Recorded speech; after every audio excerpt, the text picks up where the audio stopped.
Hello everyone. I'm thinking that is working now. That looks a lot better. I don't know what the hell just happened. Apologies.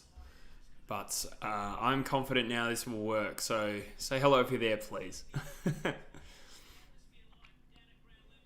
Am I right in thinking you guys were just getting like pictures?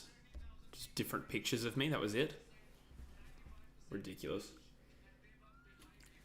We've missed a whole heap of action as well. I didn't even see either of the two wickets. But get around it. So I'm quickly going to try and tidy up the other stream there. Let's say hello if you're in the chat. Hear me all right? LD Sports in the chat. Welcome, mate.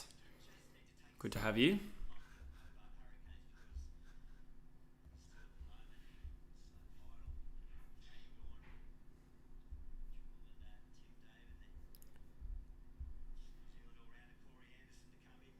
Seems to be all right. Working all right now.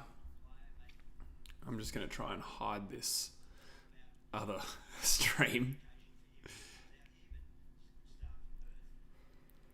5 in the chat. Yeah. G'day, Rogie. Yes. That's what happens, mate. As soon as you came back, it was all good. I still genuinely don't know what just happened. I think it was my laptop because I actually just switched laptops here. It seemed to be alright. But hello, Unbranded. Thank you for your patience, guys. Those who have dipped back into the second one. It's good to have you. Yeah, beauty. Cool. How is everyone? It has been a week since I last live streamed. I've been to London since then. Big weekend in London, I tell you that. 3 slips. 3 slips for Tim David. Great start here for the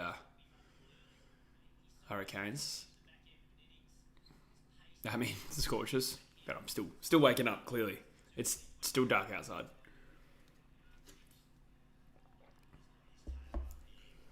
Jeez. Good delivery there from Richardson. Who's everyone tipping today? How did the Hurricanes go in their first game?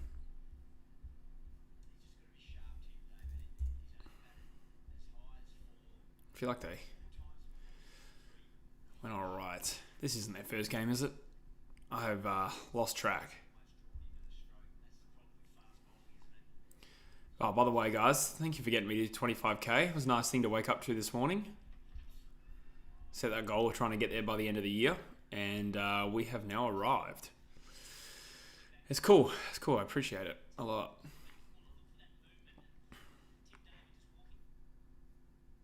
Hurricanes lost to the Sixers. That was their first result. That's right. I remember that.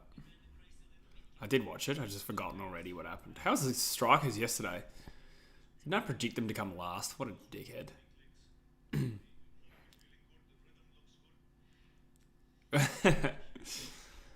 on, Rogie. Don't be like that. Don't be like that. And they've made a good start. 2 for 17 off 2.5. Good shots. Good pull shot from Tim David on his home ground. Hunsey's in the chat. Welcome, mate. The Archer's in the chat. G'day, guys. Good to have you. Good to have you. It was a rocky start here. Much like a Hobart Hurricanes. It really was happening simultaneously. Both of us were having rocky starts. Oh, finally, I can see the wicket now. The first one was caught out deep third man. Oh, the second one was a peach. Probably hitting middle of the leg. Oh, the hat-trick ball was alright too. I'm kind of glad I didn't miss a hat-trick while this stream was dying. Hat-tricks are the best. I remember the first one I ever saw was Brett Lee versus Kenya, 2003 World Cup. That was when, I think on the second ball, he hit the guy's elbow and it fell into the stumps. That looked painful, right in the funny bone. Rogie says, I'm Renegades first and anyone else but the Scorchers and Sixers second. That makes sense, because those are probably the two big dogs you're competing with.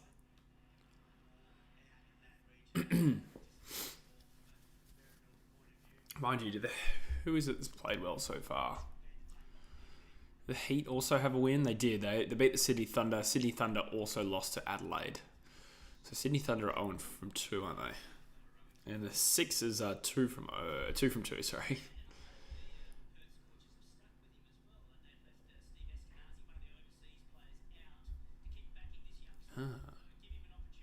Eskenazi. Not picked. Cooper Connolly preferred. I should have a look at the lineups. I haven't really had a chance to focus on that.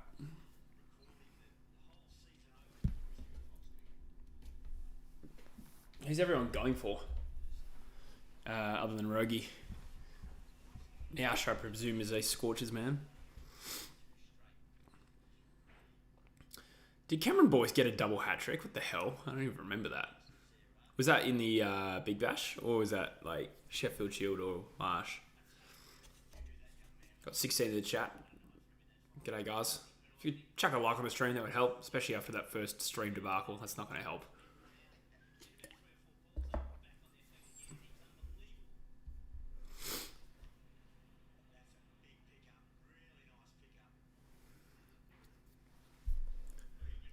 Tim David out. I think I might be a bit behind. Oh, I definitely am.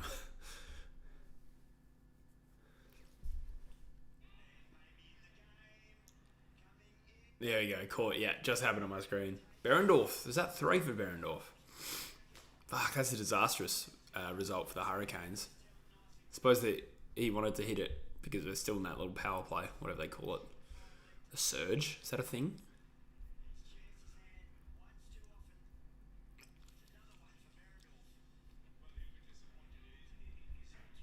So I'm going to quickly look at the lineups. Well, great start for the Scorchers. Gee whiz. Very good start. Yeah, with the Big Bash again, the Thunder. Yeah, right. Because that was also the... I presume that Boyce was playing for the Strikers. The Strikers bowled the Thunder out for 15. So on a separate occasion, someone got a double hat-trick against them. That's crazy.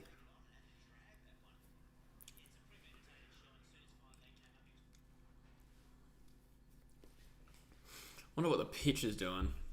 It looks a little green from the coverage. Crick Info is usually my go-to for like commentary.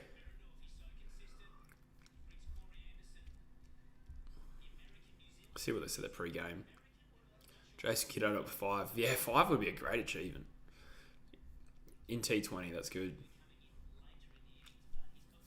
Berendorf has been in generally good form though. Like he was good in India in particular. Like at least 2 games. Didn't he like take 1 for 12 and we conceded over 200? It's crazy. Zach Crawley's first game.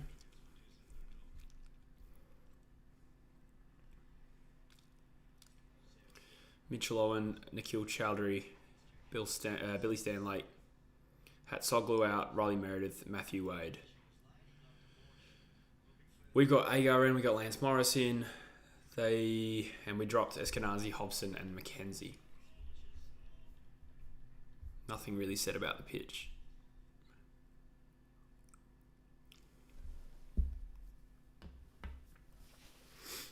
He's playing for the Renegades. Only remembers. Okay, there you go. That makes more sense.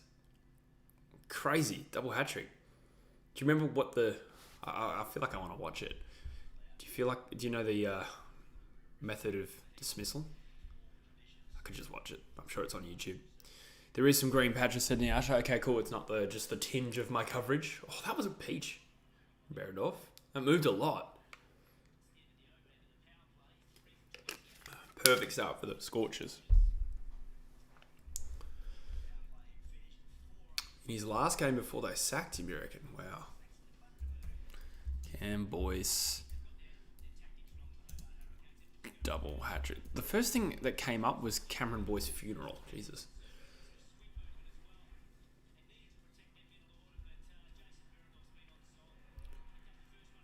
It's entirely possible that I've seen this double hat-trick before and just forgotten. It was 1 year ago. Some green patches will suit us. Okay, so I'm watching the Boyce double hat-trick. Wow, they were none for 80 off 6.5 when he started that hat-trick. That's crazy.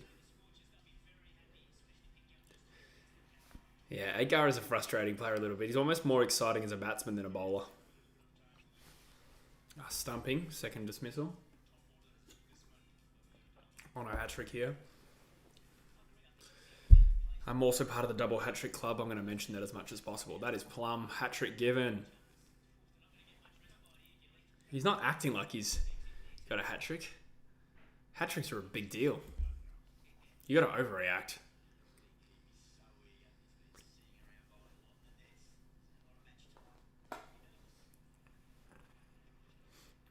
Four in a row. That is crazy from boys. Is that another wicket?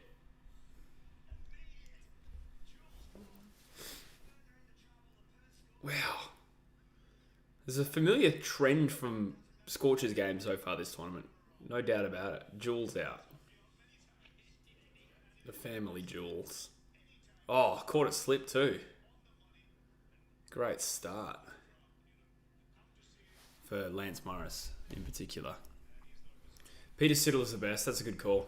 Yeah. Peter Siddle's got a hat-trick on his birthday. I agree. That one's pretty good. I also remember one from Chaminda Vas, 2003 World Cup against Bangladesh, the first 3 balls of the ODI innings. That's pretty crazy. Hat-trick off the first 3 balls.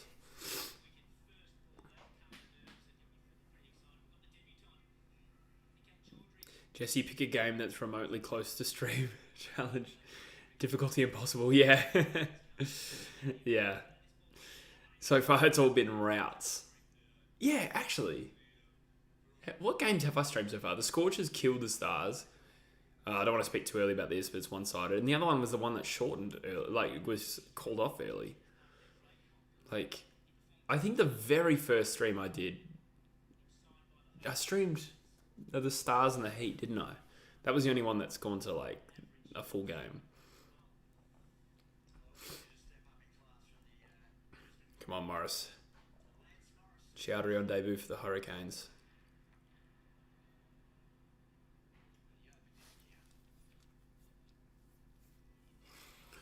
Corey Anderson. I feel like he went alright in their other game so far.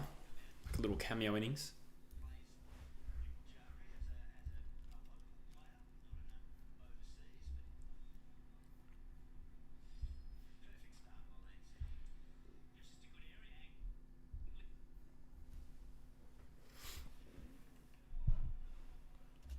It's doing that thing with like audio is like on KO, audio happens a little bit before the ball.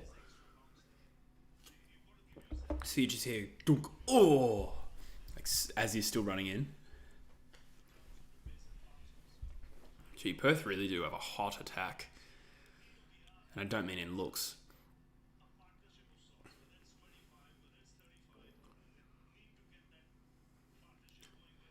How quick is Morris bowl? Is he quicker than Richardson?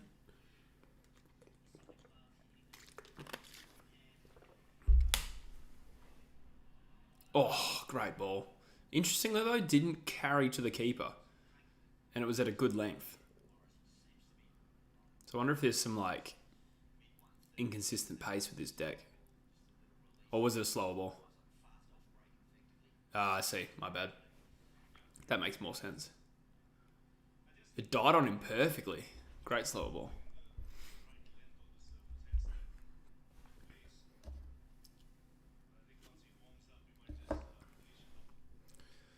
One for one off 4 balls. Can't ask for much better than that from Morris. Short ball left. Yeah, the carry was a bit better there. Lance is quicker than Jai. I would have guessed so, but Jai is actually quite quick for a guy that's not that tall.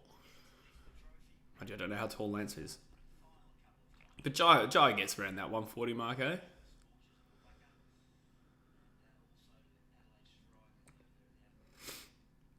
Jai is so good. He'll definitely be a regular Australian cricketer before too long.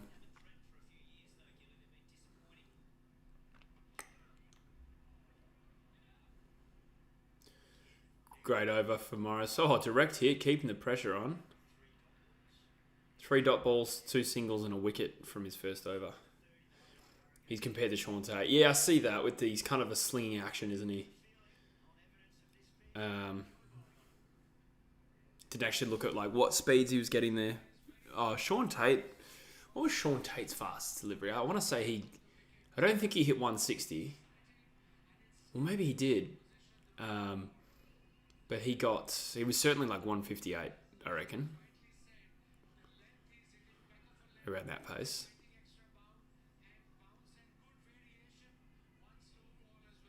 Great over. Wonder when they'll bring a spinner on. Agar specifically.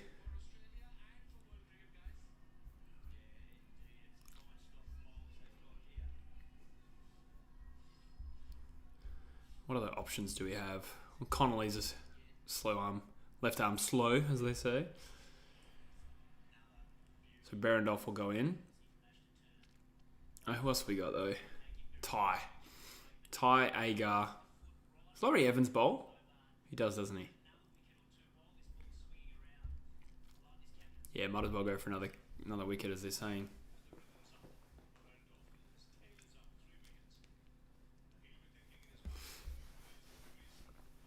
Anderson would be a good wicket to get. I don't actually know too much about Chowdhury, to be completely honest. My KO coverage just cleared up. Beautiful. Good delivery, pushed for a single.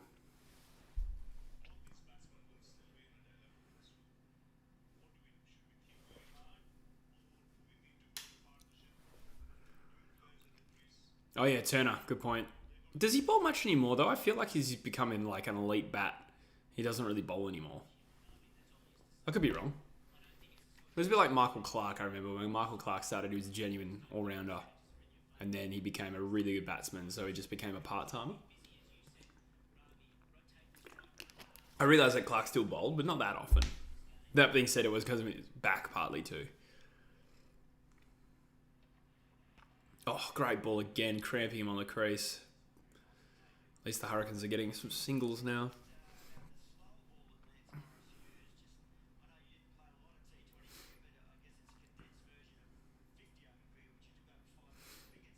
I wonder what a pass score is on this deck. Hurricanes probably just need to try and get to 10 overs without losing another wicket. If they're like 4 for 55 after 10 overs, they can recover this, I'd say. If they're 6 down before 10 overs, they're in a lot of strife. Anderson's going after Berendorf. He bowls occasionally, yeah, okay. Does he bowl in Big Bash? Or does he kind of just bowl in other formats? Genuine question, I'm not sure.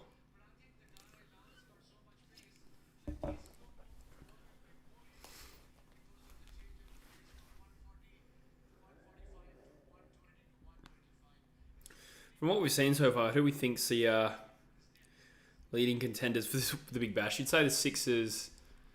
You have to say the Scorchers too. That's a good shot from Anderson down the ground for 4.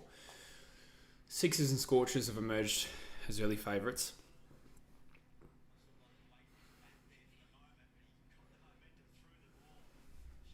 But it is very early.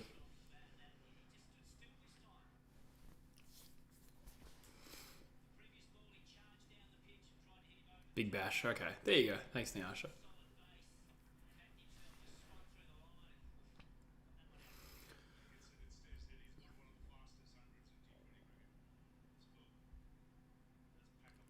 Yeah, Anderson hit a 36-ball ODI century once, which was the then record. It beat Shahid Afridi's 37. And that Afridi's 37 stood for like, God, at least 10 years. I want to say like 10 or 12. Nyasha reckons the Heat. The Stars are pretty good. Yeah. When do they play next?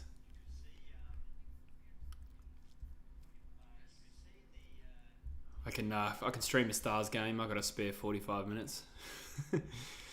So you got Renegades and Heat tomorrow. That'll be a good game. At Marvel.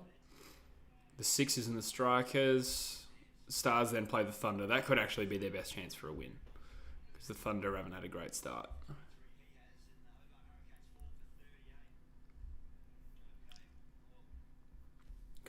Great little spell there from Berendorf. Would you bowl out Berendorf? Would you bowl him out the 4?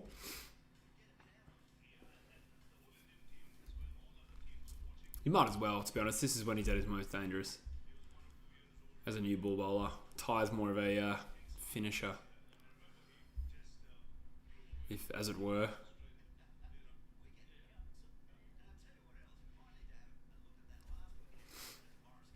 Morris. Oh, another good ball. Cramping him on the crease. They're pushing singles to their credit. Trying to turn over the strike, but it's good bowling. What are you streaming? A down to the wire thriller? Yeah.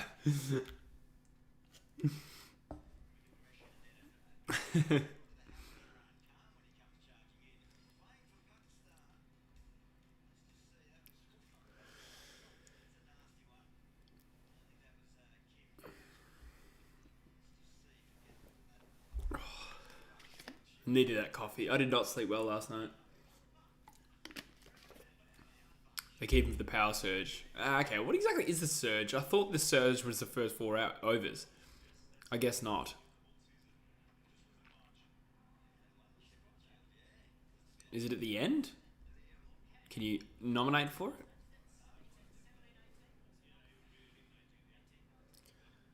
Another good delivery there. The bowling's on point so far. Trying to see who's in their attack. Riley Meredith's out, isn't he? Well, at this rate... Oh! The ledge. So we've already removed McDermott, Hayne and David. That's a great start. So we got... Oh, their bowlers are Patrick Dooley, Nathan Ellis, Stanley and Jordan. So yeah, not a bad attack at all.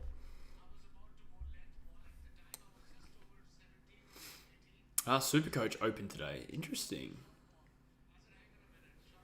I should really try and get around Supercoach, shouldn't I?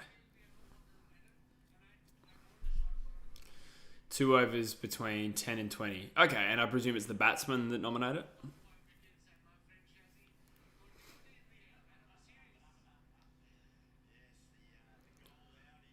Until you saw the forward line options. Interesting. So not as in not a lot of like midfielder forwards selected as potentially forwards. I presume that's what you mean by that, having not played Supercoach before. I suppose Bailey Smith might have been one of them. I don't know if he could have been picked as a forward, but obviously as a player who's just done an ACL, no point picking him up.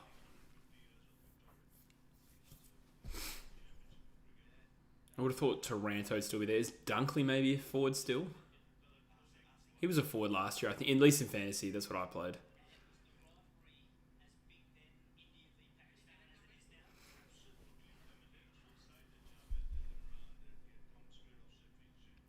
I could see it would be interesting to see where Sheasel plays next year as a forward or a defender.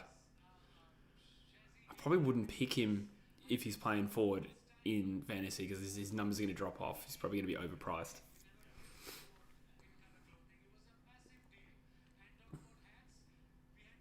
Sam Flanders and Harley Reid. Yeah, okay. I suppose Harley Reid's starting price wouldn't be extremely high. In Supercoach, do they all start at the same price, or like in fantasy, they there's a few like first round picks that start like a little bit higher. Dunkley and Taranto. I thought Taranto actually did play a little bit forward. Dunkley, I can understand.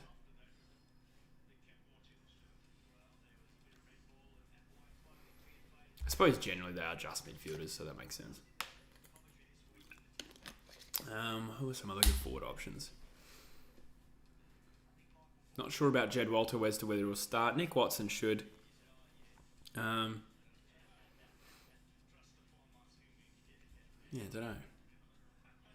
Higher rookies are more expensive. Yeah, that makes sense. I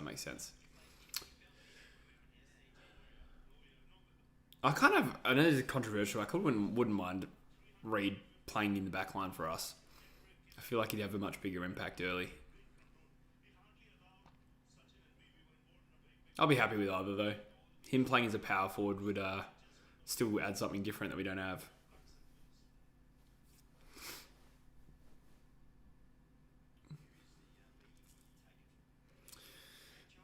AJ Ty that is, coming into the attack.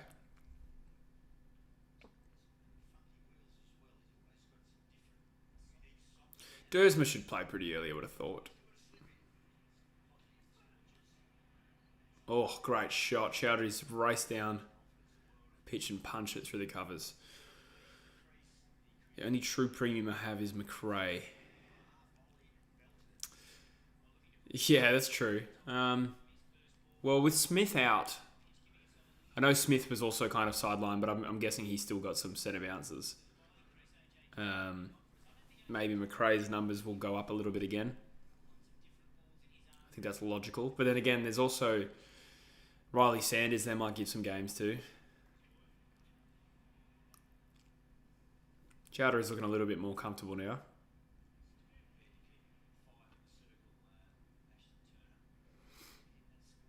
Harley trained mid-forward today and matched them. Yeah, I did hear about that. Oh, actually, I didn't know specifically from today, but I read an article yesterday that he was going to play forward, which makes sense. It makes sense. I just wouldn't mind him playing that Sheezel role because I think he would probably win the Rising Star if he did. Dersman and Watson should play first year Smalls, yeah. Good point, yeah. Yeah. Yeah, I have no idea how much of the footy Nick Watson's going to get, or Dersma. And at those premium prices, I get why you don't want to spend on that.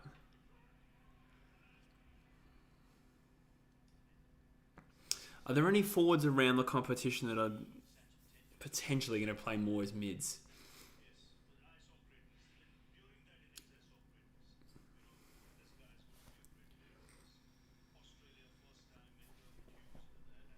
It'd be handy if you could get like Tanner Brun as a forward. I doubt you can, but... Ooh. Got him! Anderson's out. Another big wicket. Hurricanes stumble after the slightest of gentle recoveries. Heard Kobe Bergil was apparently impressing at halfback. Yeah, cool. Where did you see that? Because if it's anything from today's match sim, I haven't been up long enough to consume that. Having said that, though, Bergil, I know everyone says, "Oh, this bloke from my team looks really good," but Bergil, from what I've heard from people that I trust online, suggests that he looks really good and was probably not far off a debut last year before he tore his hammy. So we'll see. Hopefully his hammy's all right, but in talent-wise, the kid's good. Brockman played as a mid. Fuck yeah. I need to, I don't know why that excites me, but it's just nice to have a little bit of versatility there. That's cool. I'm going to try and see if I can find any notes on this. It's funny how, I'm meant to be, first of all, an AFL YouTuber, secondly, trying to cover the Eagles as much as online, and yet you guys are telling me everything I don't know. But I'll say this because I obviously just woke up to do the stream, so I haven't caught up for the day.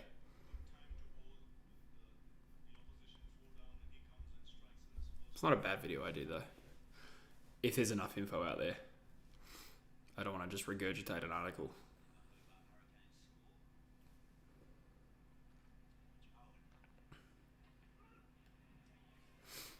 Brockman as a mid is interesting. I suppose gives us a little bit of variation.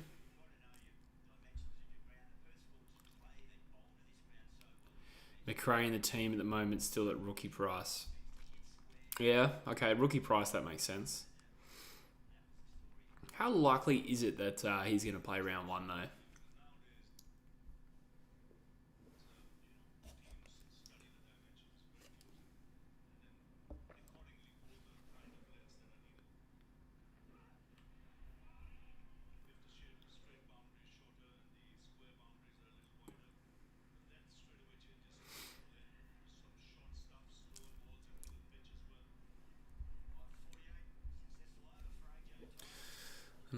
Another wicket.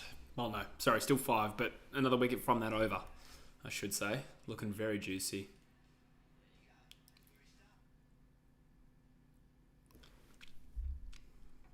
God damn it, Kerr.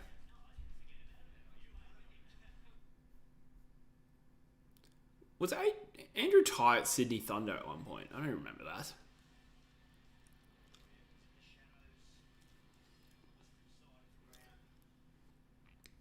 Stark, most expensive player in the IPL of all time, and coming second. Is that right? Wow. That does surprise me a little. I mean, Stark makes sense. Cummins as the second most expensive IPL player. That's crazy.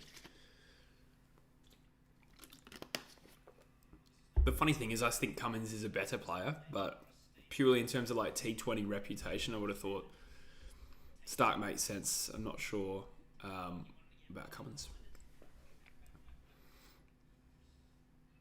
He's the guy McRae talks to the most. Oh, that's because they're related, obviously. That's actually the first time I think I've realised that they have the same surname. Not quite the same, but yeah. Also hearing Reef McInnes is killing it at training as head of Johnson. Yeah, that makes sense. So, like, it's funny how on my Collingwood video, a lot of people are just, like, hyping up Ash Johnson. I'm not saying he's not any good. But it's just something I noticed. Like, Ash Johnson. So to hear you say that he's ahead, Reef McInnes is ahead of him is crazy. Stark 2 can Kolkata Knight Riders for $2.5 million. Wow. Cummins $2 million. Interesting. When does the IPL start, Shubham?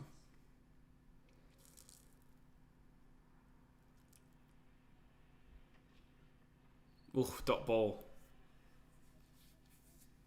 Gee, Morris is having a really good spell too. 1 for 8 off 2.5.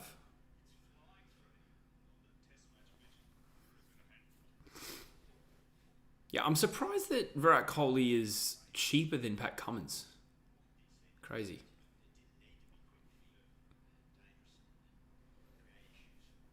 Hello, Saurus. Roki says still pretty close between the two. Yeah, makes sense. Makes sense. I mean, as you told me the other day, he had a pretty good VFL season, didn't he? 30 odd goals. Reef. Younger as well. Could we see a forward line with all of them or both of them potentially this year?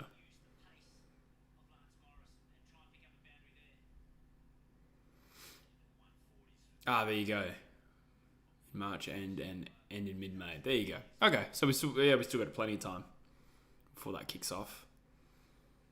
Might stream the odd IPL game. Who knows what's happening by then? Probably not because it's the football. Yeah, why not? We'll see. Time zone's probably a little bit better to stream.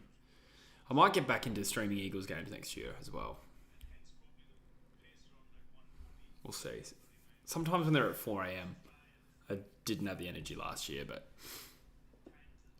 I might feel differently soon. Okay, there you go, Shubham. That makes sense. Yeah, has Virat only played for RCB? I don't think he switched, has he? As Chowdhury gets a boundary.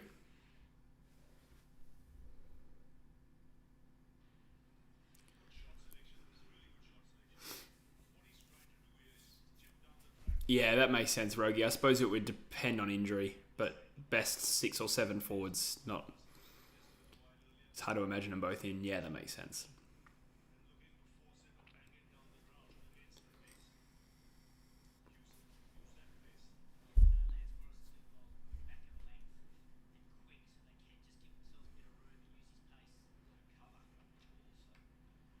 Thick edge should go to the boundary. A boundary for Chowdhury.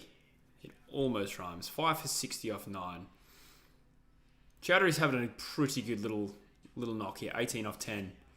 He's trying to get the momentum back for the Hurricanes.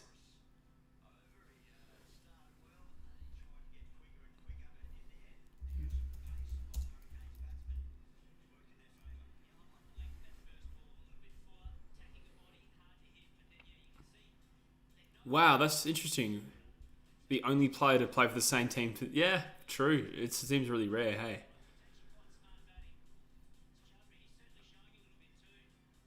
Warner's old IPL side blocked him on social media? How the hell did that happen? What did he do?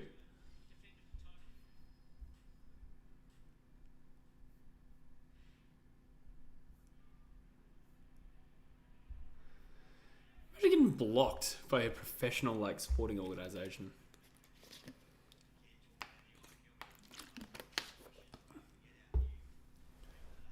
especially if you've played for them.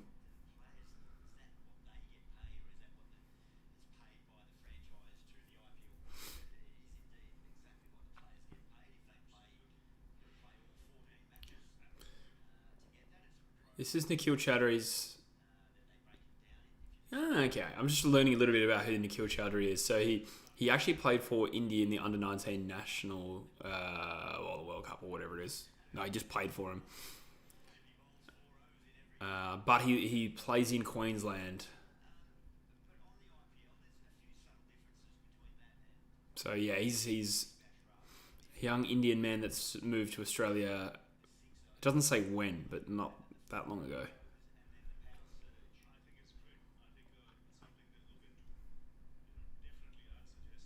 Well, if he played for India in the under-19s, obviously not that long ago. But good little knock from him. Oh, flick shot. That could go for 6. Oh no, it actually wasn't very well timed at all. It looked good until it landed. G'day Max Cam.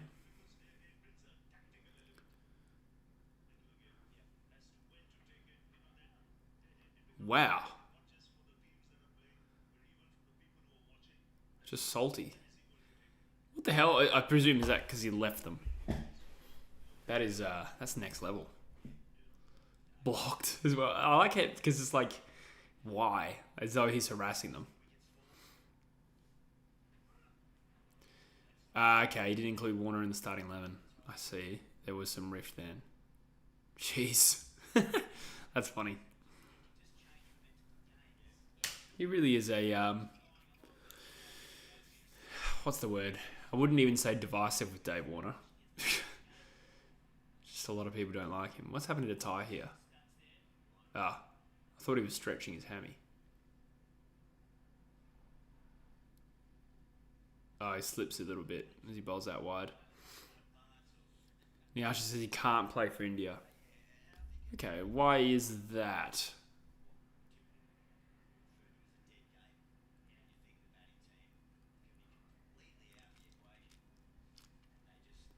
He says he moved to India to... he moved from India to Australia to try and play in the Big Bash. So a bit of a T20 specialist.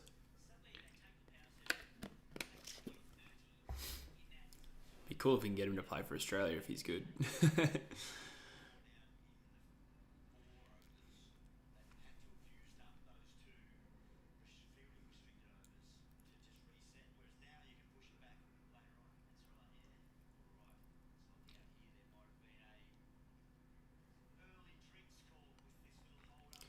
Five for 64 off 9.3 as they call drinks.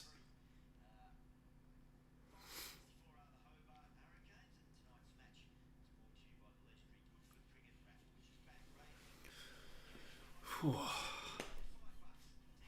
am El Sleepo. I'm not going to lie. I had a big weekend in London. Huge. And then I had a big day yesterday getting a lot of work done.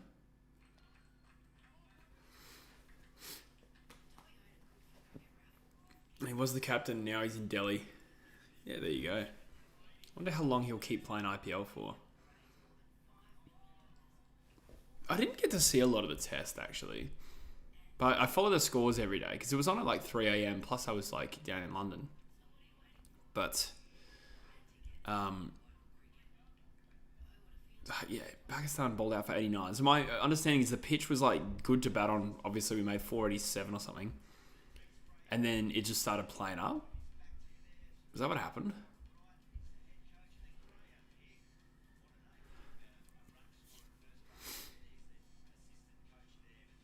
Oh, I didn't know that, Niasha. They have to play in the IPL and no other leagues. Well, that would explain why there are like no Indians in the Big Bash. Now I think about it.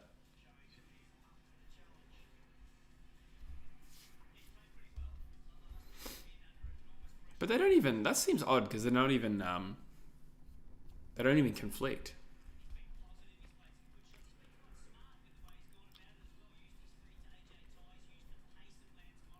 All out for 89. That's crazy. And it was all split between all the different bowlers as well. Lyon with 2, Cummins with 1, Hazelwood and Stark 3 each.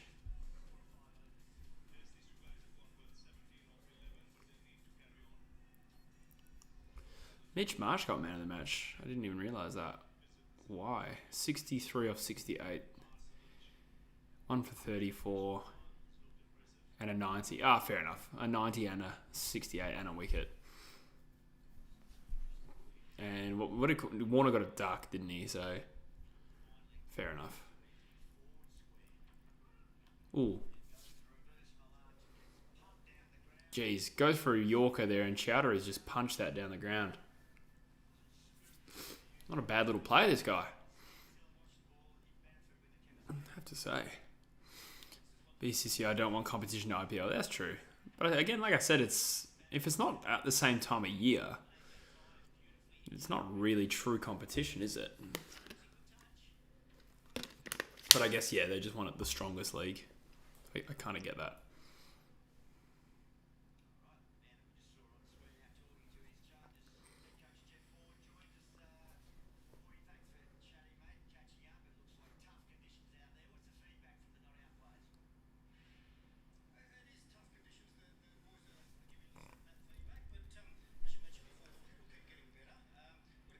Saying tough conditions, but the wicket will get better.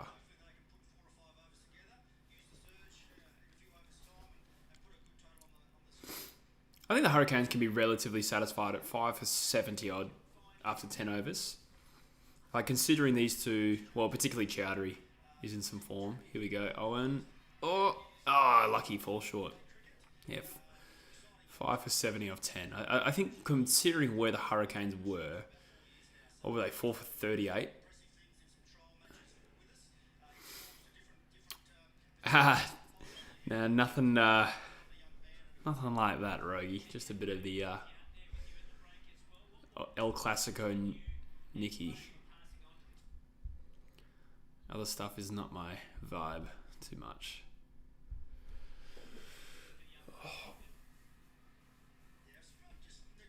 5 for 70. Yeah, the Chowdhury guy's good. We'd love to get him out. And we haven't used the spinner yet. So I reckon, yeah, there we go. Literally the second I said that, Agar's name's popped up.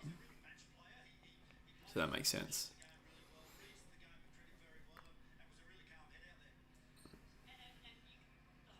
Says Lance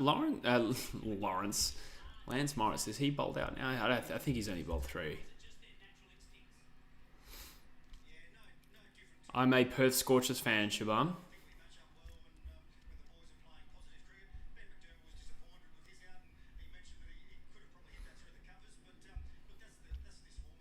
What about you? So Ty's bowled 2. Did Berendorf bowl out? No, he didn't. Okay, Lance, Morris, and Berendorf have bowled 3 each. Yeah. Come on, Agar.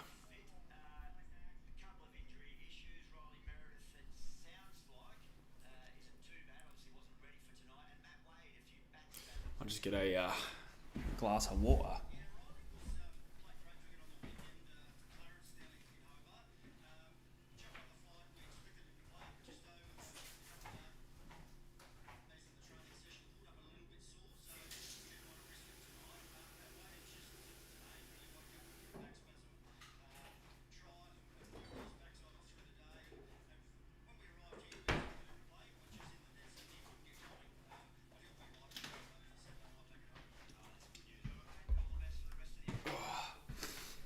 RCB and a Stars fan. Oh, yeah, of course. That makes sense. Oh, bit of extra bounce and appeal. Even not out for a stumping. But that extra bounce really beats Owen, I think it was. Oh, yeah, it was a pretty short delivery.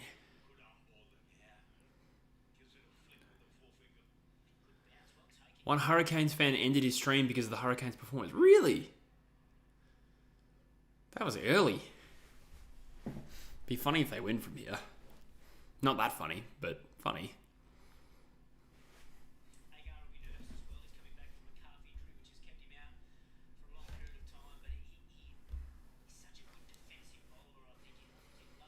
$5 for 74. It's a good recovery from Chowdhury. Good start from Agar too. I was a little bit worried he might get gone after by Chowdhury. but you've got to be happy so far. I think 4 off the over, is it? Yeah. Chowdhury retains the strike.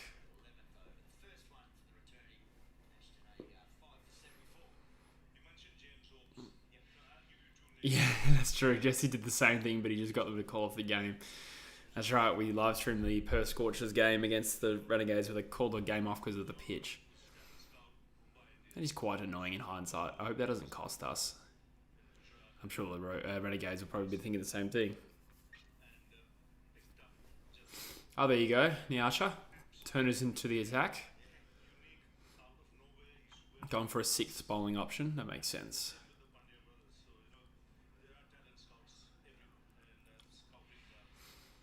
Turner's such a jet.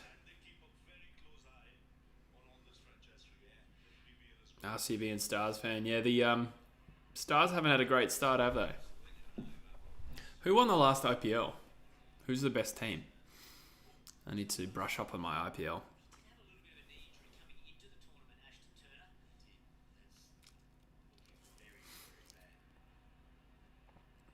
What? Turner hurt himself already? I swear to God.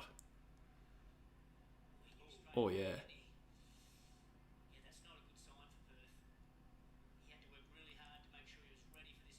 Oh, man. So he's had a pre-existing knee injury. He's bowled 1 ball.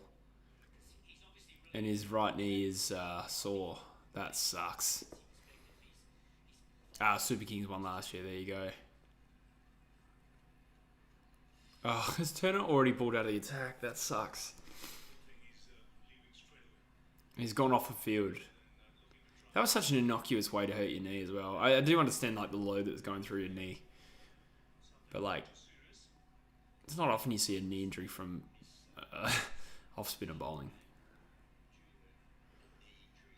That's a blow. So maybe the momentum's just starting to shift the Hurricanes' way here. One of our best players could be out.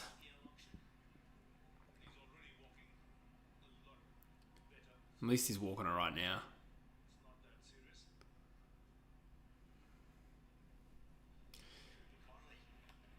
Mumbai Indians and CSK both won 5 times. There you go.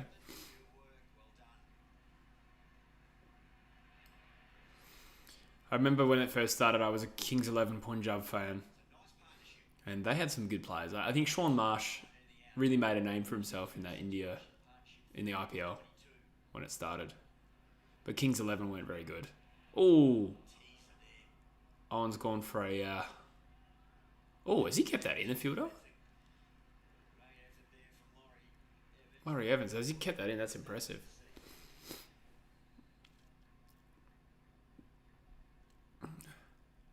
No way.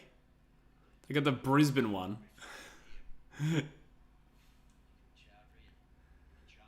What the heck? I need to see that. Insta. Oh, that... Yeah, it looks like a boundary. Laurie Evans there.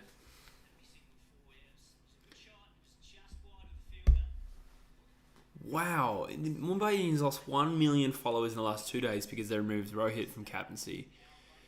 Hardik captain. Wow. That's crazy. Things are just different in India, huh? Like, losing 1 million followers because of a tactical decision. That's crazy. Oh, boundary there for Owen. So, yeah, Hurricanes really starting to build something here. Fair play to them. Got to find this swoop loop thing.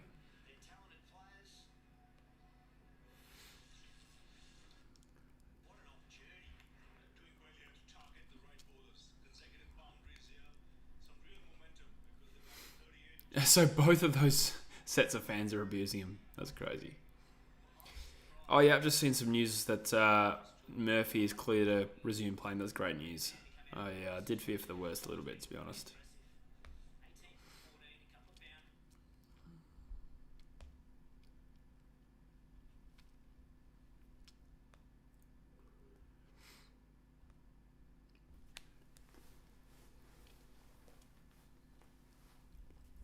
My stream has just slowed What KO that is.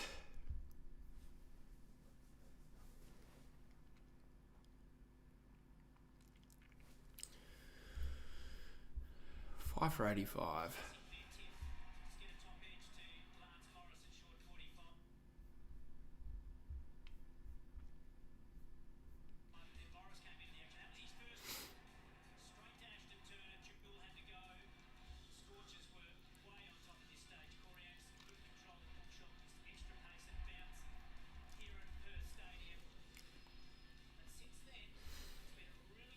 This is a good partnership from Chowdhury and Owen, 28 and 20. RCB and Stars both 0 trophies. India 0 trophies was... That's a shame, Shabam, yeah. That's a hard existence. Yeah. Tough loss in the World Cup. You guys were the favourites, obviously. And in the final, Australia just played amazing. Why do you think it will be the death of cricket, Pat Kaz? Do you think it takes away from the other formats? Brought a lot of money to the game, to be fair. Oh, well fielded off his own bowl in there by Agar.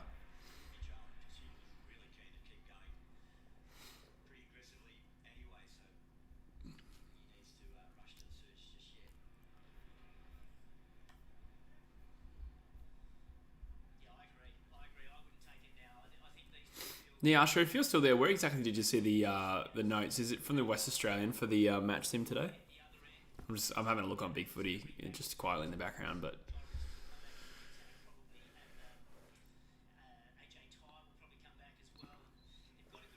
What's a harder experience? I can't say that word. A Freo fan. Oh, solid whack from Owen. Well fielded. Fielding's been fairly solid today, I have to say. A Freo fan or a Stars fan?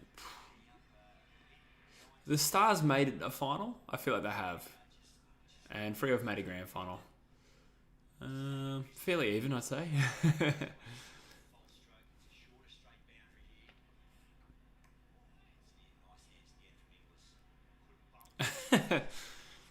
Veratians and Rohisians. That's funny. Yeah, interesting. I didn't know that. Do people really get around the IPL there? I suppose that's obvious. There's a lot of money in it. They must do.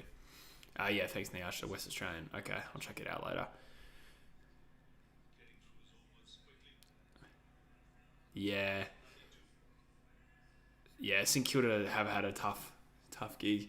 Especially a drawn grand final. And they, lost in 97 as well? St Kilda. And I'm sure some other ones as well. Plus 26 wooden spoons.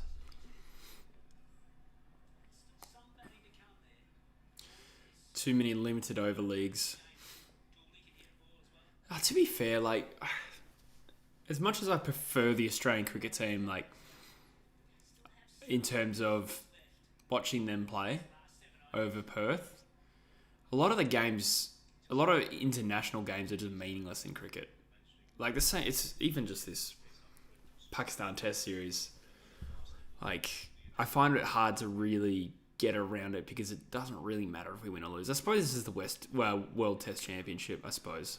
So I'm probably speaking a little bit ignorantly there, but in like bilateral one-day series, it's just like, who cares? Whereas the World Cups mean something. And you used to have like Champions Trophy as well. That was a real thing. IPL's a festival here. That's cool.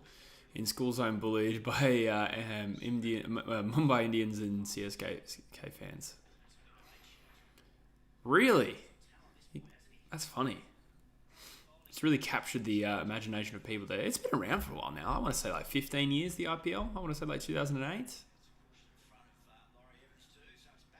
God. This is a good partnership. They're starting to put themselves in a really good position. They've still got 40 deliveries left and they've scored 100 runs. So 160 is looking very, very doable unless we break this partnership.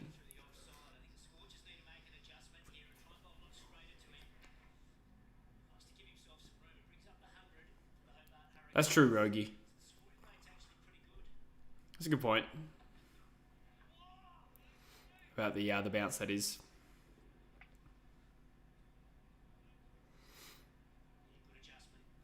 Get similar nations to play against each other. Yeah. Yeah, I gotta say, this Australia-West Indies series coming up, like, famous last words. I'd actually love it if the West Indies challenged us hard. I actually would. I wouldn't even care if we lost. That's just how one-sided this tournament, this series is going to be. To be fair, could be an opportunity to blood some youth. Doesn't really happen that much in Test cricket. We could give an opportunity to someone else.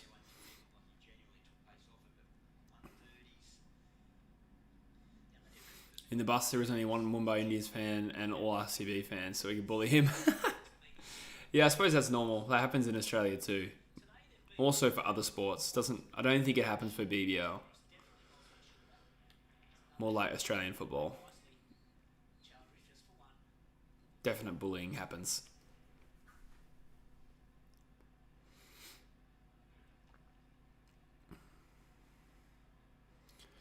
I remember the first year I moved to Abu Dhabi, a lot of my friends were Indian and Sri Lankan, and we had that 3-team series, tri-series between India, Sri Lanka and Australia.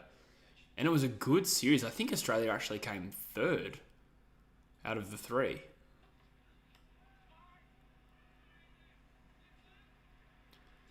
But I remember there was being bullying there. I was like 14. Scott Boland to the MCG.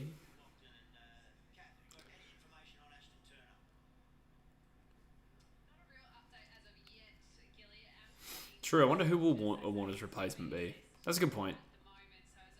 Could be Bancroft, maybe? That's true, Rogie. I agree with those. New Zealand, I feel like are pesky, though. And South Africa. I get what you mean, though. But New Zealand and South Africa are probably just, like, interesting themselves. Like, New Zealand punch above their weight so much for such a small country. They're a good cricketing nation.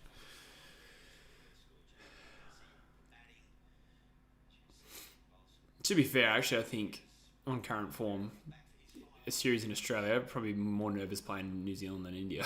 Sorry, New Zealand than England.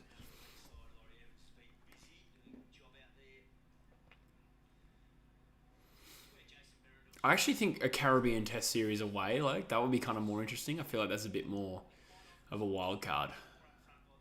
I actually love playing India in India too, even though we always lose. Because it feels like such a huge achievement if we win there. You bullied a teacher because he was a Freo fan. Yeah, well, shame on him. Fair enough.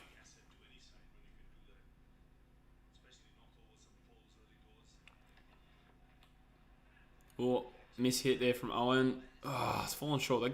They've rode their luck a little bit, although more so Owen has rode his luck a little bit. Chowdhury's been in control. Forgot that reused it. Yeah, they've definitely had some good series against us. Definitely. Those series are good, Australia, South Africa. Thank you, Brooklyn. That's very kind. Appreciate it, mate. It feels nice to hit that milestone. I'm very grateful.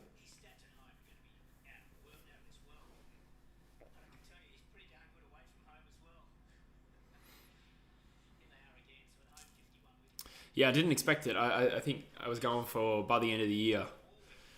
And then, yeah, I think having the 18-team series helped.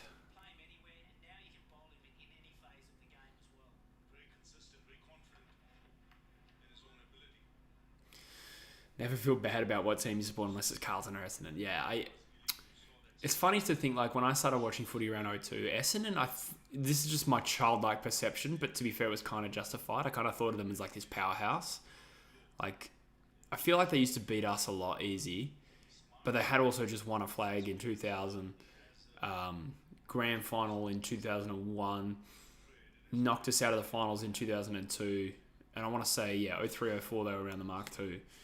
It's funny to think, like, only like a few years ago, I suppose the Asada thing is a big factor here, but it's funny to think I just realised that, wow, they've really become irrelevant. I'm not trying to be rude to any Essendon fans out there, but I just mean it's kind of true. But they've been through a lot, to be fair. The Asada thing would have devastated most clubs.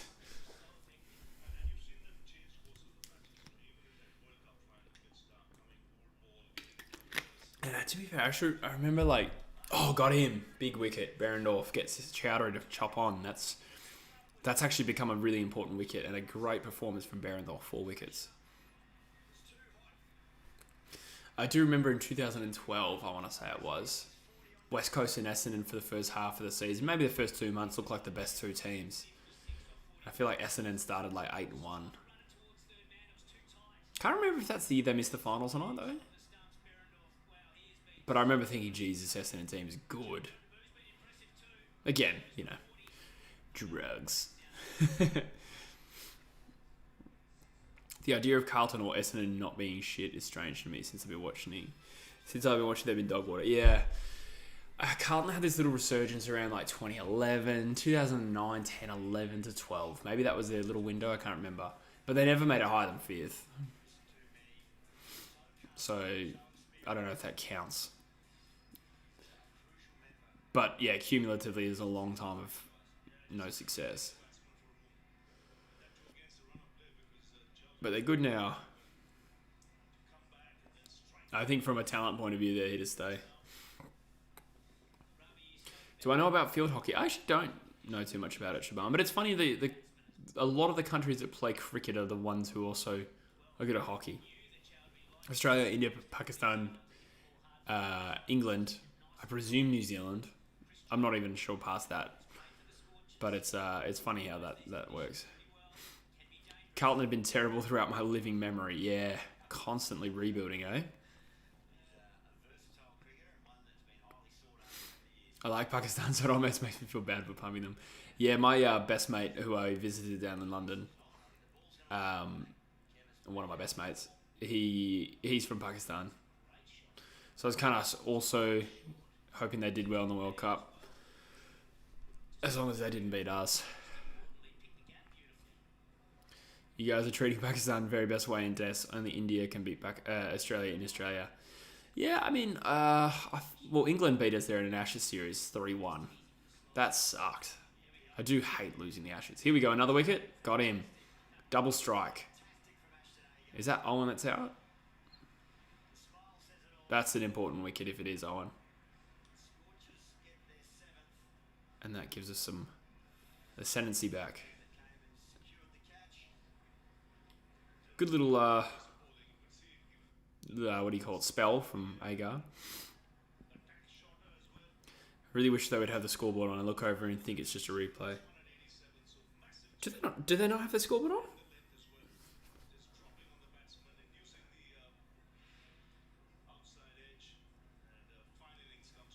I'll have to see what you mean. I see the scoreboard on there now. Does it go... as it dips away, does it?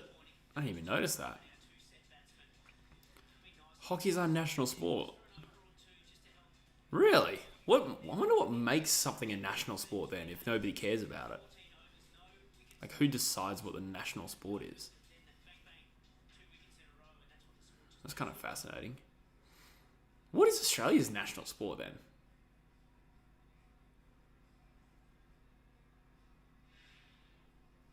Because we have so many sports and they're kind of all divided up fairly evenly, to be honest. Yeah, no one... Yeah, I mean, people do care about it, obviously, but it's not popularised in there, and certainly not commodified in the same way that cricket and footy and rugby are. What is it? I'm going to Google what is Australia's national sport.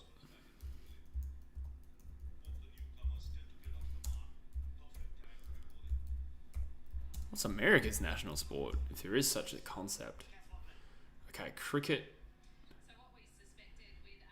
is Australia's national sport. I mean, it's the one that unifies the entire country. It's not as divided by geography. I'm Googling every country's national sport. So what is it? America? Is it basketball? Is it baseball?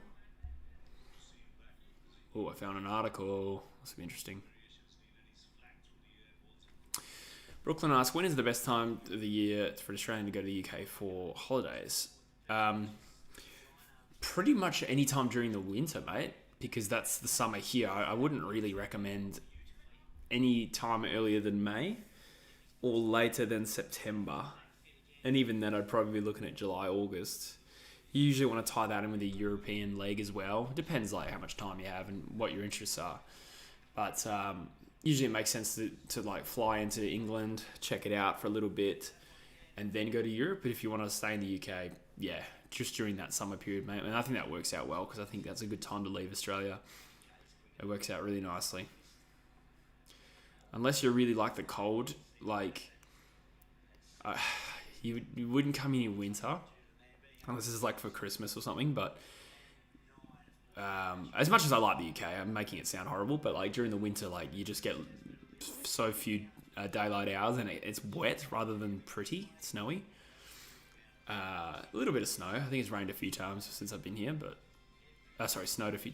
Did I say rained or snowed? I'm tired. It's snowed a couple of times since I've been here, but not by much. Yeah, cricket is the nationwide one. So that makes sense. Yeah, you couldn't really say like footy or rugby are national sports because they're too. Like I met people on holiday this year from like Sydney. Then they were like, "Is AFL popular? Like, does people like it?" Perth people probably think the same thing about AFL. Rugby. England national sport is cricket. That makes sense. I'm a Liverpool fan, Rogie. Who do you go for again? I feel like we've talked about this as well. Cricket is the most popular sport here. Kabaddi. And Coco. What are Kabaddi and Coco? I've never heard of those. And I have a lot of Indian friends. The cheapest UK flights I found were $1,700. It's not bad. Depends on what airline you're flying. Yeah, I mean, usually, I think that's fairly good actually. Like, I think I usually fly like Qatar, which I think puts it at around the 2.5 mark, usually at a minimum. So 1,700 is not bad, but if you're flying like a different airline, depends. I prefer to spend a little more and get something like Qatar, which I know I like because it is a long journey. But you know, Singapore's also pretty damn good. I think those prices are pretty good. Only because it's it's not cheap to get here. Particularly since COVID. Oh, you don't follow the Premier League? For some reason I thought you did. Yeah, Liverpool guy. Jordan's hit a big 6. 2 new batsmen at the crease, but to be fair, that was a good one-handed 6. So there's 21 balls left and they're 116. Here we go. I just found an article talking about Kabaddi. Contact sport that originated in ancient India.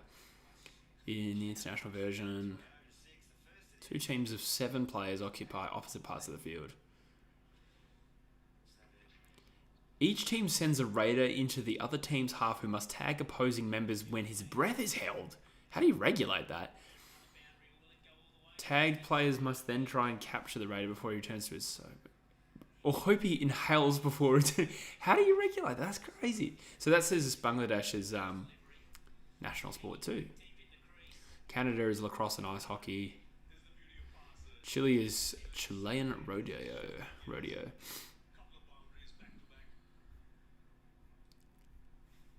Sri Lanka's is volleyball. I did not know that.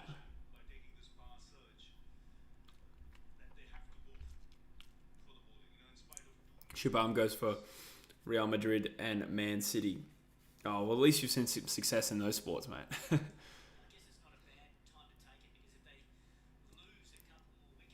Daniel, forgive me if I'm saying that wrong, Daniel, says, Big Bash, bring back the footy. I know, mate. I'm trying my best.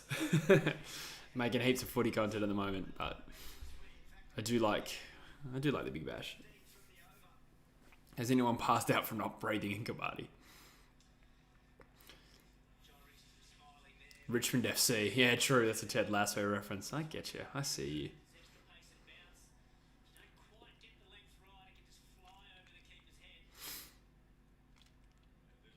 Patna Pirates. That's crazy. I've never heard of that sport.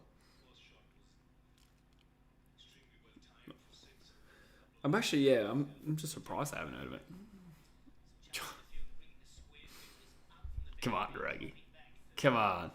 There's only 11 people in here, but one of them might be Tassie. Ooh. Jeez, Jordan's absolutely crunching it. 3 4s and a 6. Fair play to him.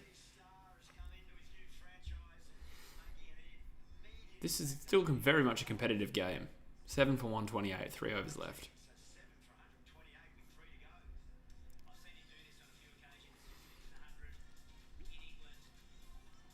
I'm genuinely curious as to other countries' national sports now.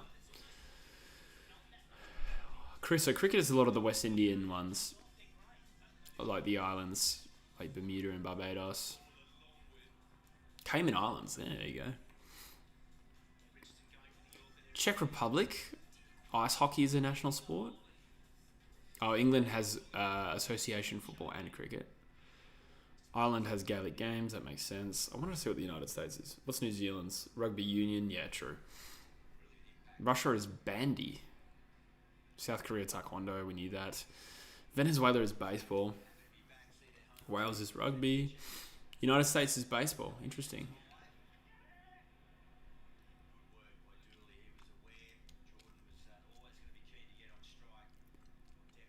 Madagascar, there's his rugby union. Lithuania is basketball, that makes sense. Japan is sumo wrestling and baseball. Iceland is handball. Haiti is football. Gambia is wrestling. Estonia basketball, that makes sense. Dominican Republic, baseball. Okay. Interesting. We just learned a lot. I need to get this Jordan guy out.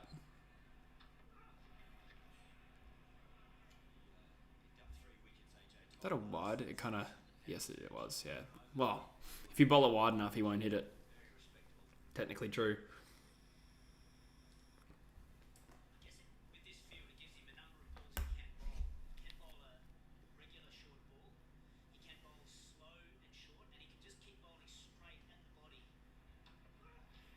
Oh, big swing and a miss. Even I felt the breeze on that.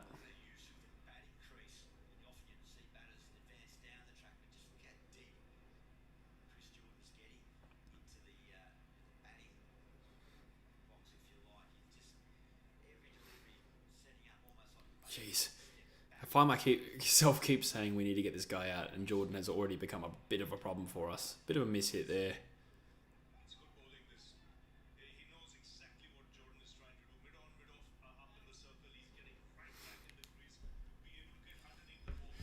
Really hope one day Japan, China, USA will become one of the best cricket teams to globalize cricket.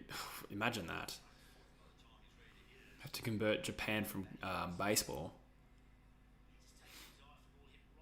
USA has some potential there, I think, as well, with just like the immigrant population.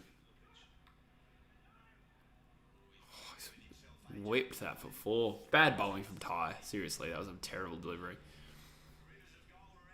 Jordan has been fantastic. You're right, Nyasha. How's the food over there? Is it as atrocious as I've heard? Nah. Groceries are cheaper here than Perth. So is booze. But yeah, I'm in a town as well, as opposed to like London. So I wouldn't compare it to London, but generally speaking, oh my god, another 6. Jeez, Jordan. 142. They're going to make a winning total, like potentially. And when I say winning total, I mean enough to win, not necessarily that they're going to win. But if they make like 165, that's a winnable total, and then having them fall for 38 meant nothing.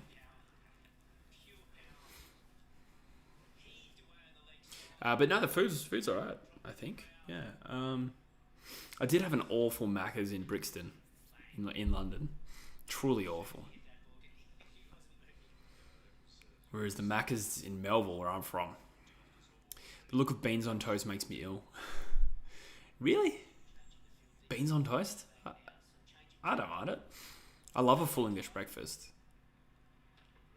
And we kind of owe that to them, don't we, Rogie? They did give us that.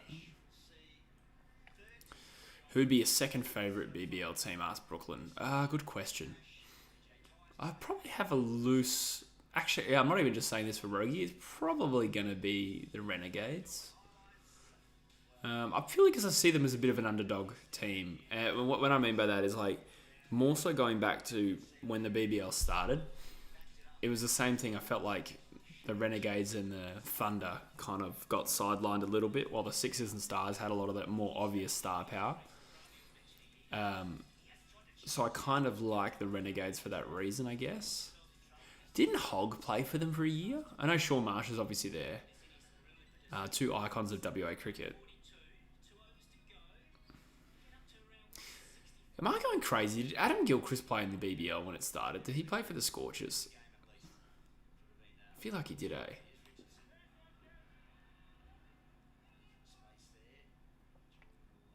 eh?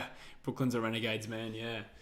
I suppose I also kind of like the Strikers as well. I don't know why.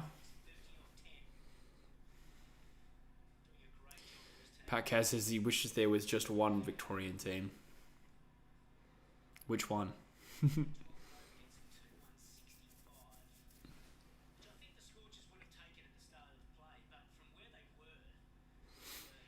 Come on, let's get Jordan out. Jordan used to play for us, didn't he? Did he play for the Scorchers? I lose track in this league. Oh, Richardson. Just bowls a very piss poor full toss, that has to be said. Full toss on just outside off.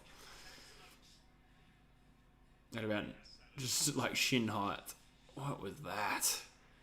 I really want to know, like, the amount of full tosses that could get bowled at this point of the innings, are they all just missed Yorkers? Because if they are, that is shocking. And if they're deliberate, it's amazing how often they go for four. It happens so much. There are so many full tosses across any standard of cricket. That's a better delivery. I mean, that was a good shot, to be fair, but a much better delivery. Fuck, Jordan is 38 off 12. This is ridiculous.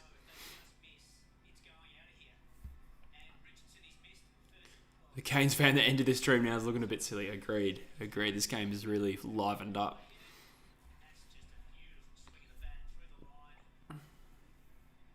Yeah, true. You just have one to pick from.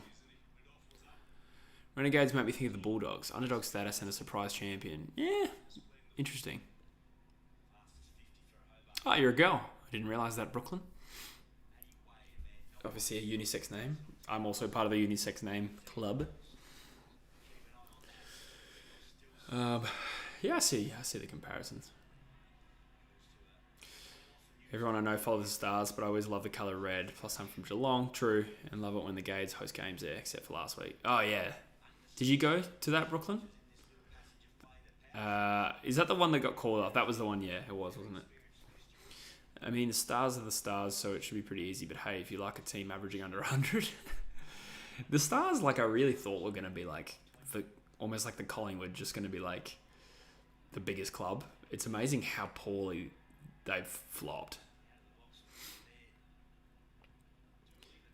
I like the Gades because the name is cooler than the Stars. Yeah, fair enough. It's about as deep as it needs to be, Rogie. It'd be interesting to see if I defected if we made a second Perth team. I don't know what it would depend on.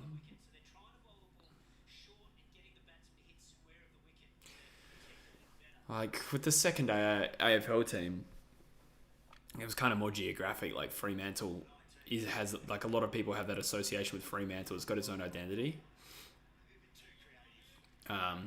Also marketed and branded as a blue collar versus white collar team, I think. So I don't know how you do that in the BBL. Which BBL team has the most fan base? I actually don't know the answer to that. I would have thought Melbourne Stars probably, but maybe the Sydney Sixers. Like, cricket's big in New South Wales and Victoria. That being said, you'd probably then actually think of someone like a Perth or an Adelaide, because obviously single state teams. But how many more people are there in Victoria? This is tricky. Is it double? I don't know. I was driving to the game, ran late and heard the game on the radio, turned back when I heard the caller. Oh my God. Well, at least you kind of didn't make it all the way there. That's actually not too bad. Still annoying though. Is that another 6 from Brooklyn? This is a stupid innings. 45 off 14. 15. What the hell? This is an epic innings. Hope they get to 152. Melbourne Stars are forever cursed. Yeah, true. MP says, far out, Chris Jordan is so good. To be fair, he's just middled everything. It's like, reminds me when I used to play like Brian Lara, Cricket 07. You just like keep it on easy settings. You're like, yeah, I slightly mistimed that. It's still gone for 6. Dot ball. Rear dot ball. 158. Oh, now like 170 is looking likely. Bunbury meth heads. Hey, man. Yeah, you got us. We are meth heads. Not me personally. Just Bunbury in general.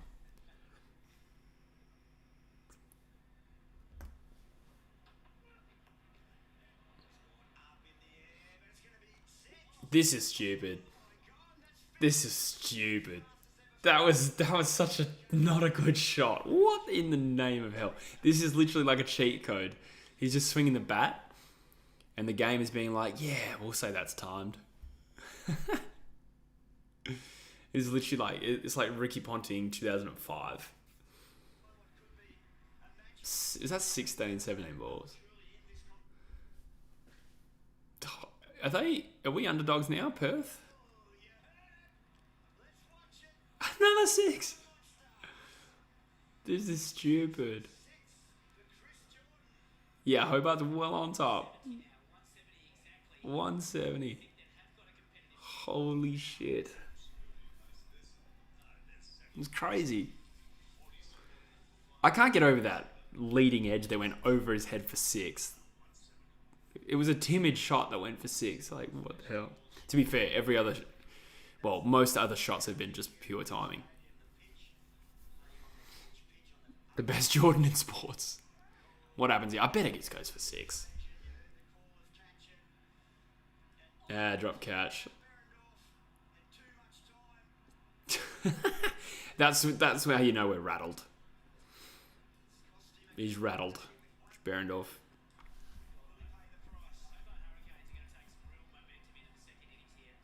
Yeah, Hurricanes are well on top. 59 off 19. This is a special innings. Not true, Rogie. No way. Hey, okay, caught. I was going to say, if that goes for 6, then like something's broken officially. Speaking of, my stream died exactly as that happened. Wow. What a knock. That's a game-changing knock. Absolutely game-changing. Like 140, what were they, like 7 for 100? Something like that. 140 was looking like... 140 was looking like good from a Hobart point of view. Wow. I'm impressed. I bet he comes out and takes like 4 wickets too.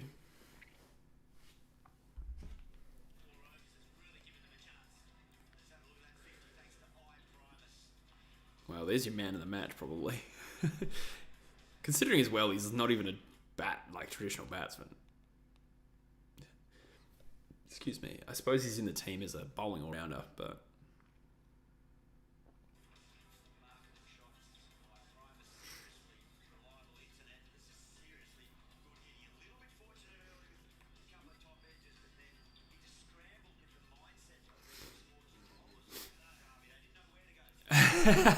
Roki.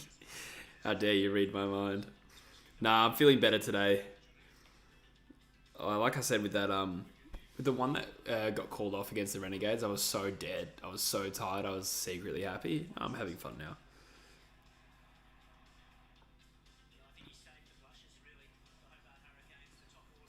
59 off 20. That is stupid. Jordan came in clutch as MP 100%.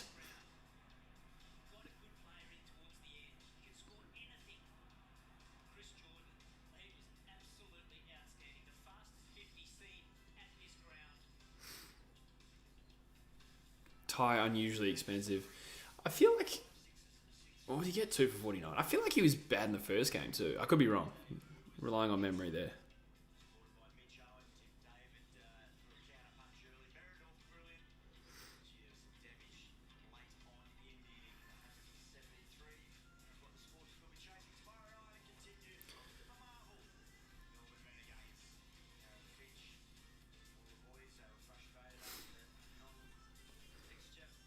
Well, I don't know if that's a par score. I think it probably comfortably is, but I also think I think it's about right. But the momentum of it is a blow. But I suppose it only takes like a good first couple of overs for our batsman for it to not matter. Oh, I gotta take a leak, guys, at halftime. Bear with me. I'll be back. If you could like the stream while I'm gone, that'd be hot. I meant the live stream, not the other kind of stream. Just to make that clear.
Oh, I'm back, baby.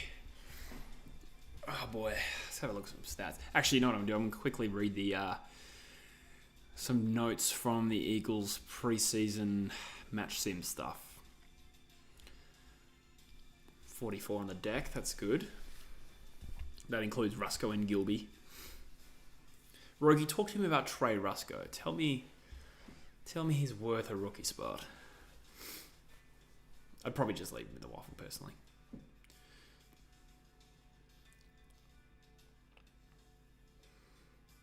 No, Hewitt was training, which is good.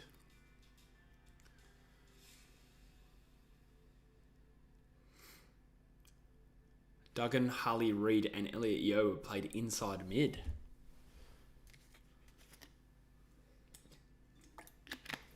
Brockman as an impact midfielder would be hot. I don't really have expectations of him, but I've got this like quiet confidence. I mean, Hawks fans are really talking him up, so can't complain.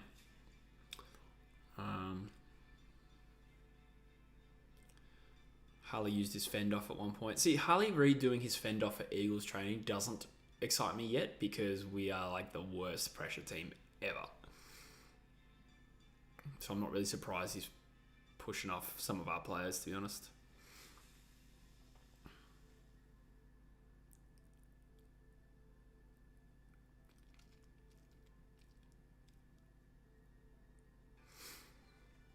Rawlinson with a nice goal from 40. That's hot. Happy with that.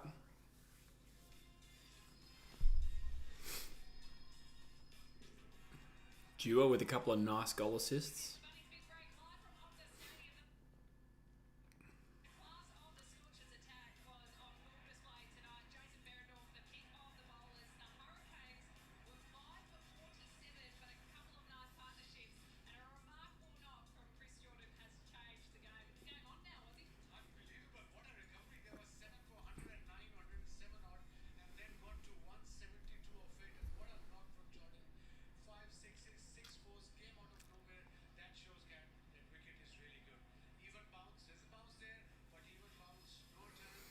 Yeah, nice. Sounds like Rawlinson did well.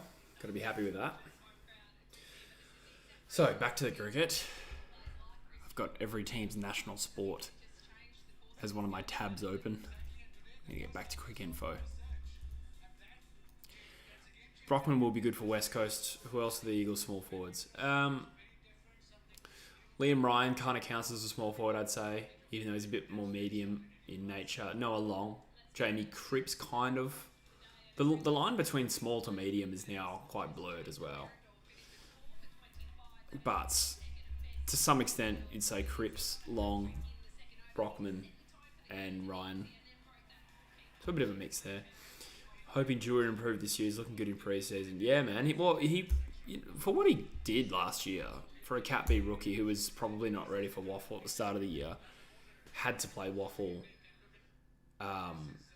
in a team that was just undermanned. Like he ended this season really well. There was a big footy rumour that he was in line to debut late. Such was our injury position. But I think it was more of a case of them saying to him, like, hey, you're not far off getting a game here. I don't know what his best position is. Obviously, he's a bit more of a medium forward. I've heard him talked about as a wing option. I came back from my own stream. Yeah. I like to think so too. I think I really felt you in there. Scorchers might have screws it, says Lazarus. I'll call you Lazarus. Maybe. I don't know. I feel like we're capable of chasing 172, all things being equal. 17 ball 50 is the fourth fastest BBL and the fastest for the Hurricane. Wow, I nearly said something else. The Hurricanes. Wow, that's impressive. Scorchers dominated for about 80% of that innings.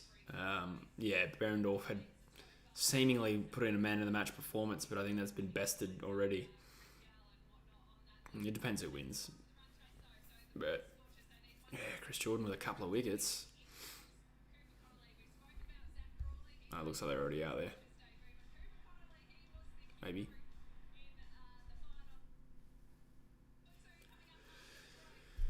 Oh no, one more break until then. What other pre-season notes are there?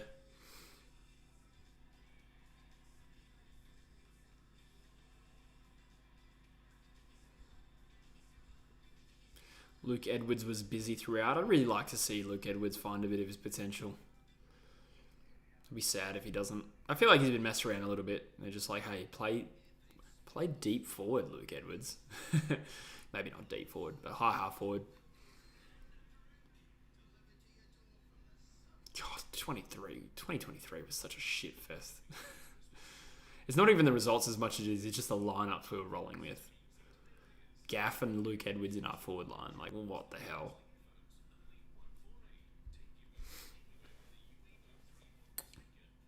Johnston on a wing. Long's field kicking is elite. That's good to hear. I kind of already sensed it was good.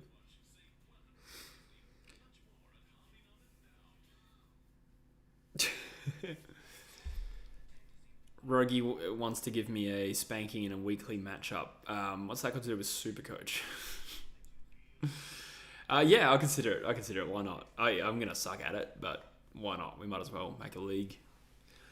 I don't know if I'll be firing up Game Day Squad again this year. I do actually genuinely like Game Day Squad, so obviously that was a partnership I did with them, but I do actually like the concept, and the guy who started Game Day Squad was actually, if I'm not mistaken, like, I don't want to say a True Footy fan, because I think that term is cringy for what I do, but someone who like watched True Footy, and he had a startup. I think it's cool. I think it's cool as fuck.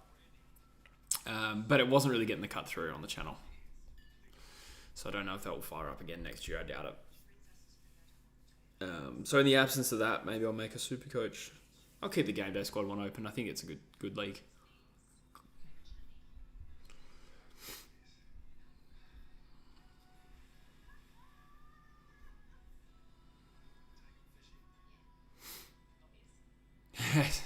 Forgot about game day squad halfway through. Yeah, fair enough. My videos were not reaching people. I just don't think there is actually a huge fantasy market on YouTube. Like, I do get that there's like this, of all the fantasy like platforms, Supercoach seems to do well, but it's like channels that specialize in Supercoach get like 1,000 or 2 subscribers from what I can see, but it's not content that bangs. But I tried. I did enjoy it. I do have a game day squad BBL team. Let me fire that up. I haven't looked at it since I started it. It's a little bit different when you're not motivated to manage the team, and like I said, I've been busy. But once game day squad fired up, I completely lost track of my actual fantasy team.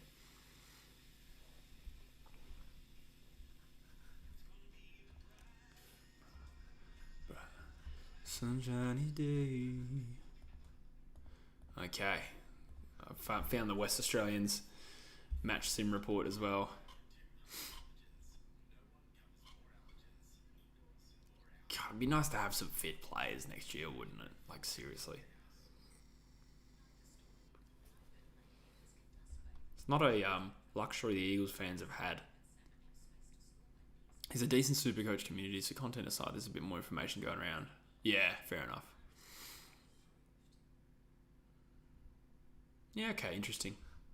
Yeah, I got a vibe, I got a sense. There seems to be like this subset of like people who watch Supercoach content on YouTube, and those who create that content only talk about Supercoach, which, yeah, is interesting.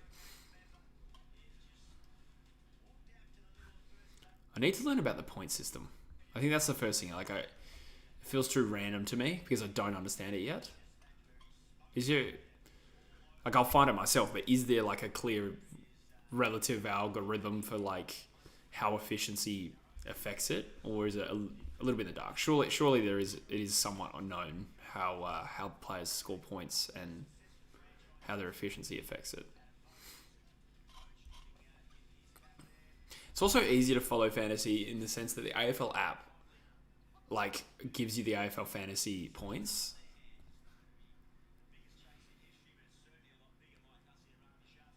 Zach Crawley on debut, batting for him.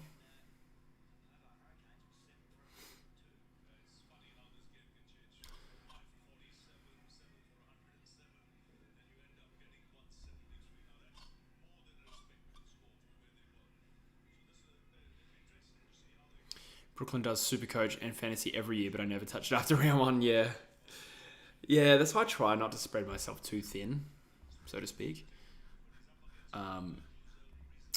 across those platforms. But we'll see.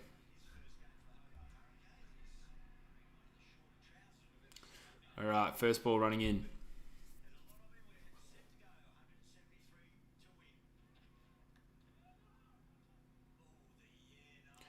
Used to just focus on my tipping. Yeah, I mean, just the tips that I did once a week, well, for the last 3 seasons. God, the time goes past so fast. In fact, no, I've done just the tips. I've only called it just the tips for 3 years, but I have been doing it since 2019, actually. Yeah, what was I going to say? I completely forgot what I was going to say. Yeah, that is obviously relatively popular content, so it keeps me motivated about my footy tips.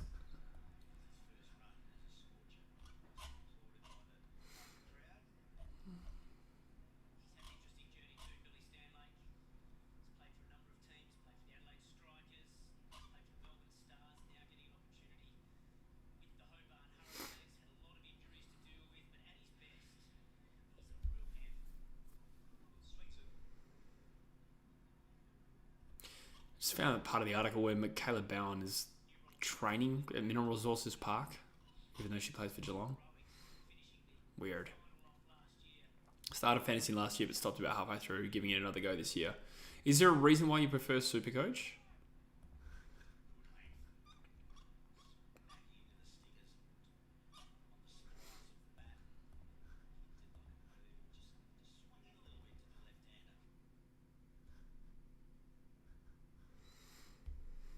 Still watch the Just the Tips episodes. Do you? Oh, that was once a week, yeah. Yeah, true. We used to piss people off back then. So this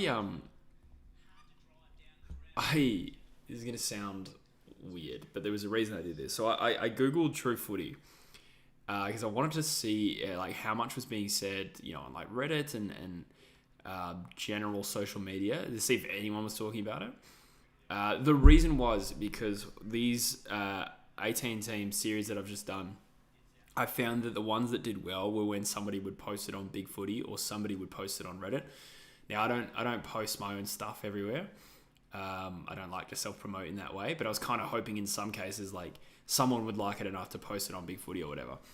And so that's why I searched True Footy to see if there was any cases of that.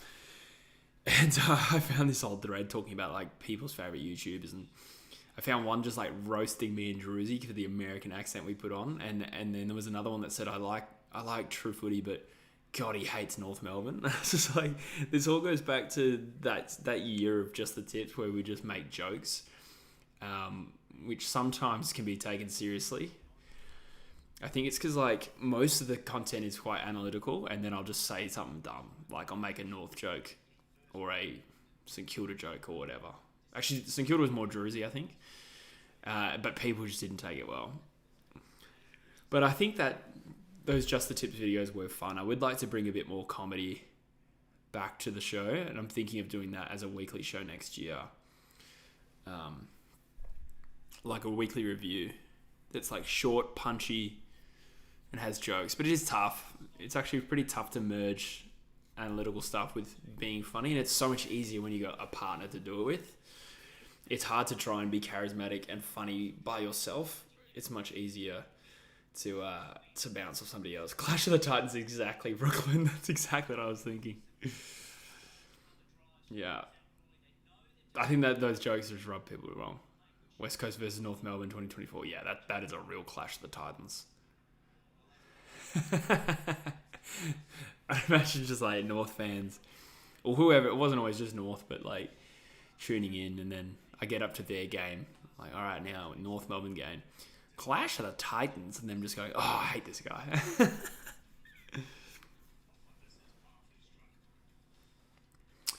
I prefer the way players make money only after the third game as well as the limited trades. Makes your decisions more important. Is there not limited trades in Supercoach? That seems odd. Chunky Footy misses the mo. Interesting. Yeah, it is coming back. I just wanted to change it up for winter. Like, I'm in my grind era at the moment. I had another shave because I had a birthday on Saturday, but after the birthday, like, I'm going to be head down, bum up, and just working on True Footy until, like, March, because that's when I'll have enough money to live again. And therefore, I'm thinking of, like, growing out my hair and beard a little bit, just going into, like, monk mode, which is ironic because they have no hair. Well, at least the Buddhist monks. But I'm thinking of growing a gross facial hair out again because my beard is gross. It's like mostly goatee. And then I think I'll shave back down to the mo. So I'll bring it back. Brooklyn misses the mullet. Really? I don't get that a lot. I did kind of like having the dirty mullet and beard look, but it did look dirty, particularly the facial hair. In Supercoach, you get limited trades for the year. Last year was 35. Yeah. That makes sense. That's a kind of a good system because sometimes, like, if you don't have any trades to make that week, you can bank them, obviously. So, yeah, there's some strategy around that. I like that. I feel like that was a thing maybe once AFL Fantasy. I could be wrong. I feel like once upon a time that might have been the rule. I could be wrong. Maybe I just played Supercoach and I forgot.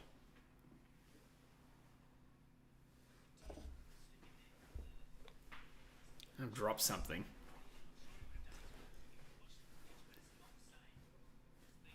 Yeah, yellow.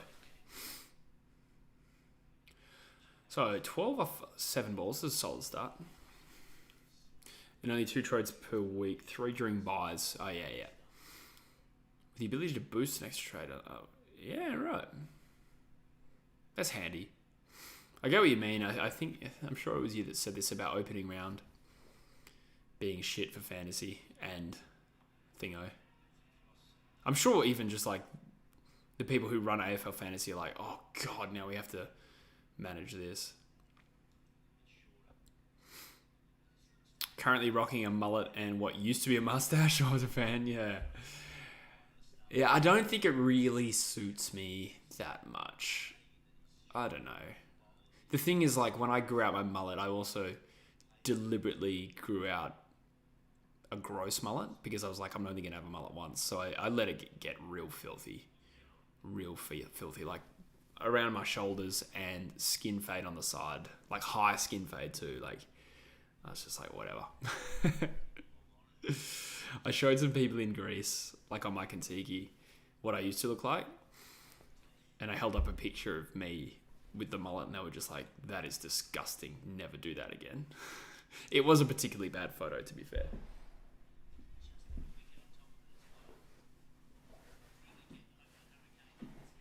Forgive me, I just need to find the thing that I dropped, which I will not mention by name. Oh, there it is. You didn't see that.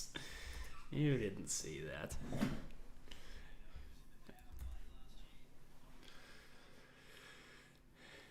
I think this is the first time I've really stopped to watch Dooley bowl. He does this weird thing where he like eyeballs the ball really closely before he walks in. Pretty good player though, to be fair.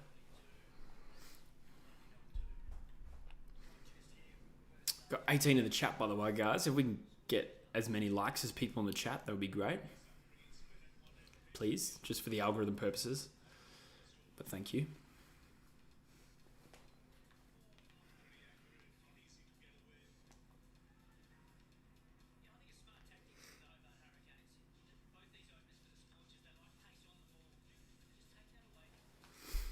Mine's just around my neck. Oh, wow. When I last got the haircut, it was more the modern mullet with this taper fade. Yeah, nice. Those are cool. Like, those are stylish. I wouldn't mind doing that. It takes a lot to grow it back, though. I don't know. I think my mullet days are over. But I do think it does look good. I think it still stacks up. When I see other people with it, I'm like, yeah, that's cool. But people in England don't like it that much. Particularly in London. But there were more mullets in London this year as opposed to last year. I think I had something to do with that. Yeah, his run-up is weird, Brooklyn. Uh-oh, Chris Jordan. He doesn't normally scare me as a bowler, but with this sort of form, even with the bat, yeah, I think as Mike Hussey's saying now, like his confidence will be up.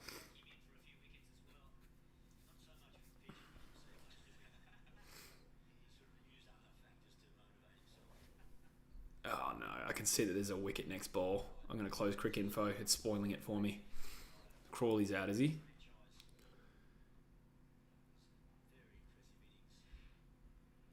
No, not Crawley. God. Yeah, Connolly, yeah. Weird wicket. Like, edged it into his own body. And caught it, like, short extra cover or extra cover. Karma for getting glazed for a 25-run performance every BBL game since. Yeah, true.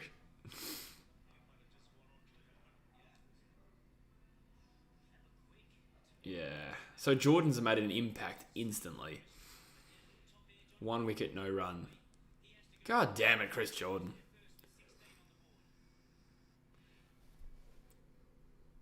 Glazed like the family donut.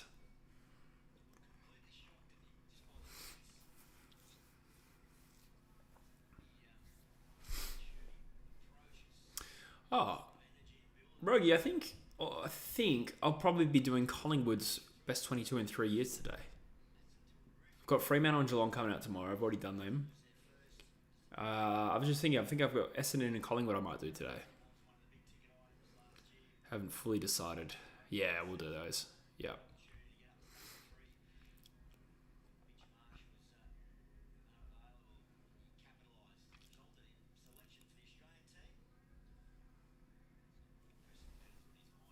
Glazed like Jesse after a few drinks. Yeah. Depends what you mean by glazed. Aaron Hardy to the crease. Not the ideal start for the Scorchers. It was fine until we had a wicket. Now the pressure's back on a little bit. Single off the first ball to Hardy.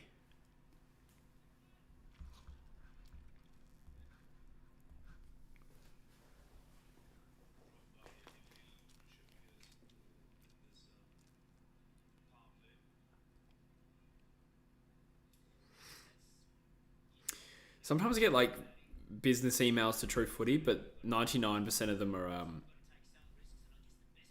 like spam. And I got one from Illuminati Recruitment inviting me to join the biggest secret organization in the world. It was literally Illuminati Recruitment at gmail.com. Did you, Rogie? What do you think of Draft Day?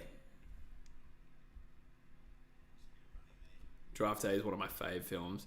It's not like an amazing story in the sense that, like, it's not realistic. Like, the actual moves that happen in that movie are insanely stupid. But I found it really enjoyable, nonetheless. Because I'm a sports nuffy. I always watch it right before the draft. I think I watched it twice before the draft this year.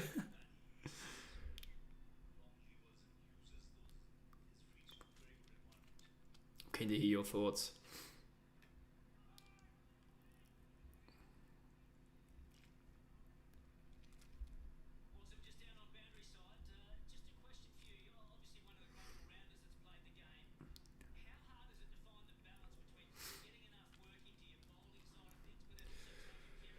We need Crawley to put in a good shift here.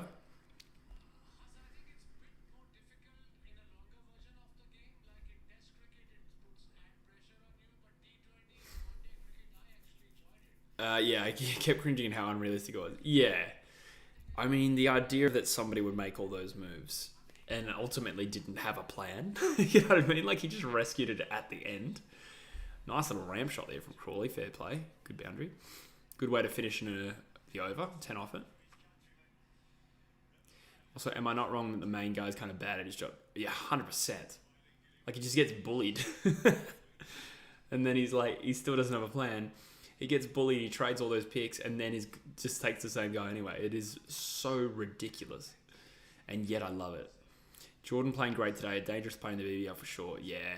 That was a good over. I mean, we got a couple of boundaries back, but instant impact with a wicket second ball. Oh, that top, leading edge 6 over the wicket keeper annoyed me. The rest of it was great hitting.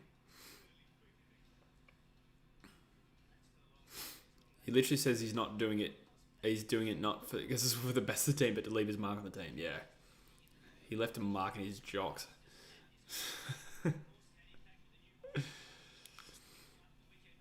Yeah, but it's a feel-good movie. I like it.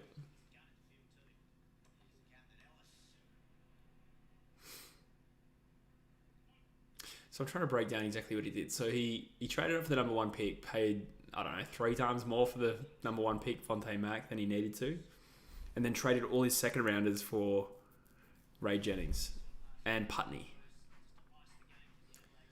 Yeah.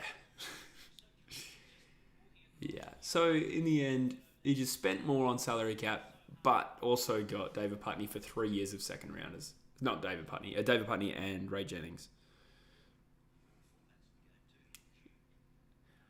Yeah, I feel like he could have... Oh, good shot. 1 bounce for. I feel like he could have just taken Fontaine Mack and traded 3 second rounders for Ray Jennings, and that would have been way more realistic.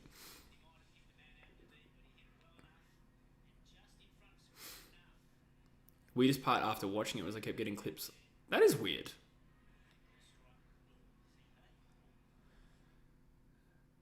God damn TikTok with their stored cookies. What did you watch it on? Was it like Netflix or... No, it's on like Amazon or something. Or did you watch it alternatively?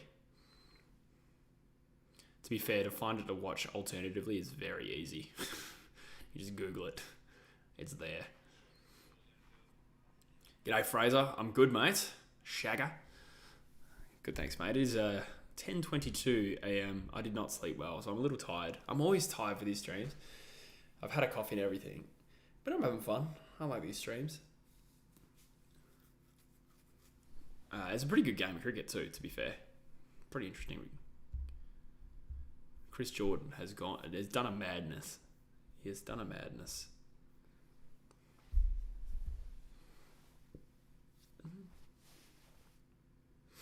The fact that the Seattle guy is giving the picks back for no reason as well is, yeah, I know. Yeah, you would just held firm there, wouldn't you? You'd think, yeah, I feel like from the outside looking in, you'd think that Seattle and Cleveland had like been in cahoots the whole time. If you saw that, you'd be like, oh, they're clearly doing that for salary cap reasons. Yeah, weird.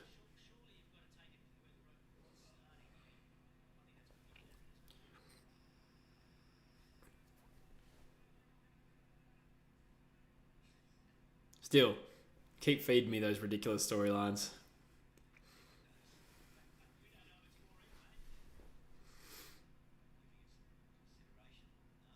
Oh, thanks, Fraser. Appreciate that, mate.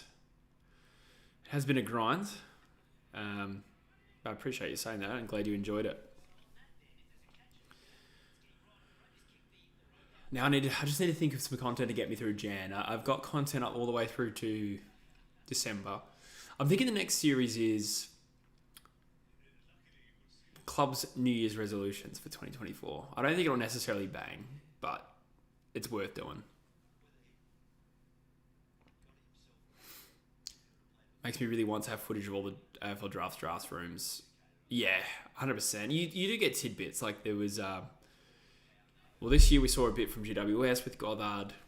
I saw a little bit on the Eagles website this year, 12 months after they were talking about Noah Long, which was interesting. And like, for instance, they said they had rated Noah Long around the 20s, in top 20, and he got taken to 58. But you actually see it in real time, so you actually believe it, because they're like, well, let's get this guy, he's rated 20 or whatever. Who else has there been? I feel like Carlton trading for Stocker. I feel like that was also online. So that was pretty interesting. Yeah, I feel like we're seeing a little bit more and more each time, which is great.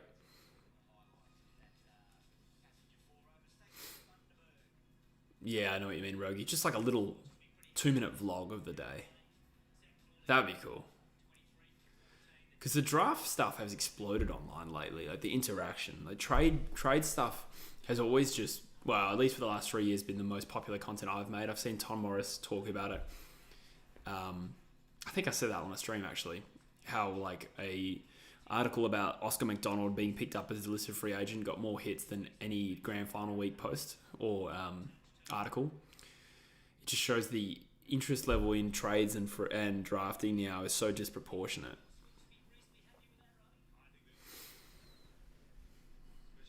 I think it's probably just because people are attracted to rumour. Whereas during the season, that kind of doesn't really apply. And I know that when my team's been in the grand final, I consume every bit of grand final content. But you know, for Collingwood Brisbane, I wouldn't necessarily just be clicking on every single like bit of team news or anything like that.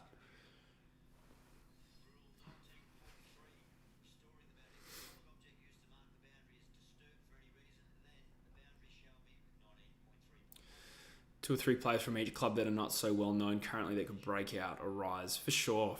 I've done that video in the past. I do like 10 breakout players. But I could pick one for each club. But I do really like this format of doing a club-focused video. They don't get as many views, but people watch a little bit longer. Because I think in other videos, you generally skip to your team, right? Whereas people are a little bit more committed, and yeah, generally the feedback has been good. So if I can do that in a way, but that could be part of a New Year's resolution video. Like pick out breakout player for each club, or it could be a separate video series. I made a team earlier this week that was the best team with players aged 24 and under, so you can make a video along those lines if you haven't done something similar. 24 and under, that's an interesting concept actually, Rogie, because that is just like a age bracket that's not really represented. Like under 22, 22 under 22, you can make predictions. I could do like a predict the 22 under 22 this year, but under 24, that's it's different in itself. I also thought about doing every team's best 22 in 5 years. But I don't know if that's too same. I think it might be, to be honest. Yeah, people eat up content from the supported club. Yeah, that's true. Like I said, the views haven't been amazing. They've been good for off-season ones. My Collingwood one kind of popped. However, I think if I had to estimate, I feel like people, the rate of people who watch versus who then subscribe, has been relatively high, as now that I'm watching now, Perth are starting to really do well. 24 and under. Yeah, it's not a bad idea, Rogie. Yeah, I need to organise a list. I'm actually thinking of getting more into like TikToks and Reels. I just think it's like, I've kind of taken the piss up to this point by not using my social medias at all, which I think is going to set me back one day. Having just like 2,000 followers on TikTok and Instagram, it doesn't look good from a brand point of view. I'd also think in 5 years, some teams might not have enough players. Agreed. However, I was thinking a way around that is to just leave the spot like a gap of players that you're not sure are there. But I did find in the 3-year exercise, it was interesting, like how many clubs still had veterans like about to retire, but their team didn't actually change that much, if that makes sense. I picked 3 for a reason. For that reason, like I think 5 was too far, but like, is 5 going to be different enough to 3 to do another video series? Maybe not.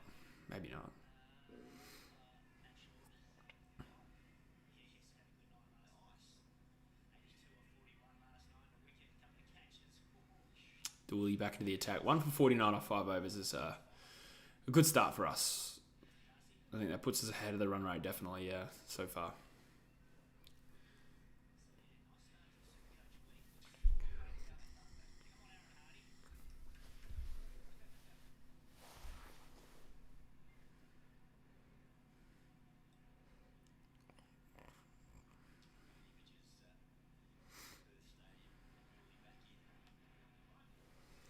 $50 comes up. Good start.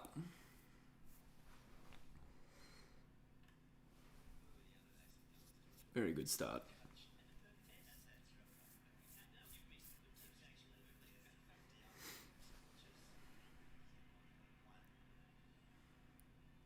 Something I'd like to do at some point just for fun, really, but feel free to steal it.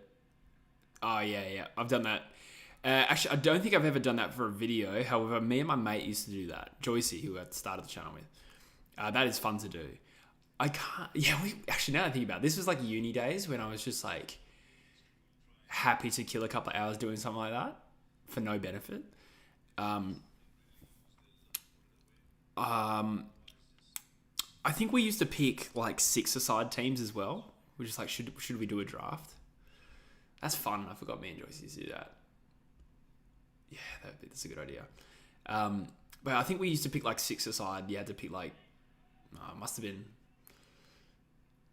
I don't know if we picked a ruckman, but if we might be like 2 mids, 2 forwards, 2 backs. Players from each club that are going to have to go to the next level to remain listed in the ones. Yeah, that's a great idea. 100%. I have thought about it before. The only thing it is a little trickier for me because I'm just not that across exactly where every player is. Like I can go through Footy Wire and see that old mate had 5 games this year, but then I have to try and find evidence that maybe he was injured. Would he have been in the side otherwise? It just relies on me knowing a lot, and I think I've played within my limits with this series. But knowing every fringe player who people rate and is good, like that's a little bit beyond me maybe. But I'll give it a crack. Whether I do an individualized video for everyone, maybe I just do one video and mention 18 players. Not too sure yet. It's a good idea though, absolutely. It's just I obviously want to make sure I do a decent job of it.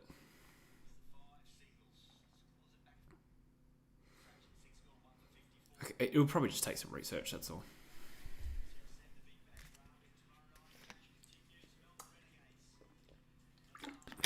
I suppose the first thing you would do is probably go through who's out of contract this year and look at their recent form. Yeah, some fringe players. The thing is, like, I'll know like some, and I'll be able to think of examples of some clubs, and then for other clubs, I'll just be like, not too sure. But looking at the out of contract status is usually a good start, I think.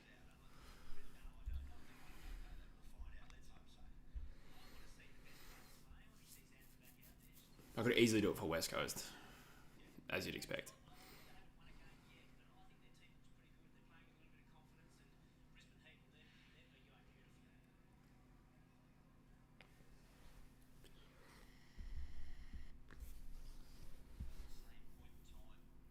Another good over from Dooley. He's a good player. Had a good tournament last year. Corey Anderson into the attack. Jeez, he's a large boy. Oh, well hit. Well timed over mid-wicket. 1 or 2 bounces for 4. Yes or no, does Pendlebury break the all-time games record? Wait, what's he on? He's past 400, isn't he? Isn't the all-time record 452? 452, I want to say. Is that Michael Tuck? Boomer was about 426. I'm completely guessing those numbers, but I feel like that's ballpark. You'll know better than me. And Pendles would be like 4 and a bit. 4 and change. Draining you here, but best and worst contracts over the last few years. That's a great idea, Fraser. No, you're not draining it here, mate. I appreciate that. The help. It's good feedback to receive. What you'd like to see.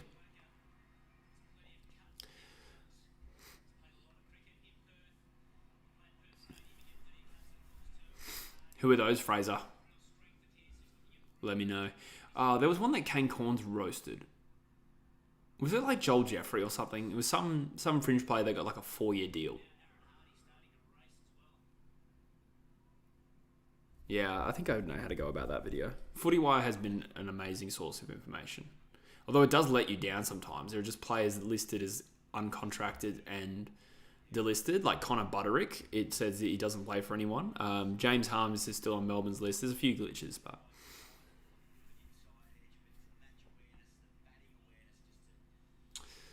I wonder how Bailey Smith's knee injury will affect his trade intentions. Yeah, I don't know. The thing is, I feel like Bailey Smith staying, he'd need a commitment from the club that he would play where he wants to play on the ground. And now they've just lost this entire year where they can try and prove that to him. So it will be tricky. It sounds like he was already likely to go anyway. Why did I think Pendles had already hit 400? He must have hit some sort of games record for Collingwood. There was some sort of milestone game. Brent Harvey has the record for 432. Okay. For some reason, I thought it was still Tuck. It was 426 maybe Tuck. I don't know. I had that in my head. But there you go. So to beat that, he'd need to go on for 3 more seasons. Unless Collingwood make the grand final both years and he plays every single game. That's possible. That would be crazy. It was Joel Jeffrey, says Brooklyn. Yeah, thank you. I thought so. Kane Cohen's roasted it, and it's a fair point. 4 years.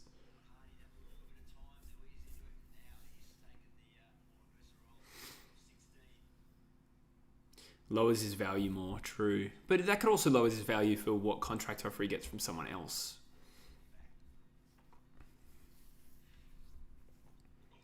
All-time disposal record is exactly what it was. Thank you. I kind of forgot. It's amazing, like, how much content I've made since the season ended has driven so much of actually what happened in the season out of my head. Like, the season was a long time ago. And that was almost like where the growth of this channel started this year. It's like the end of the season.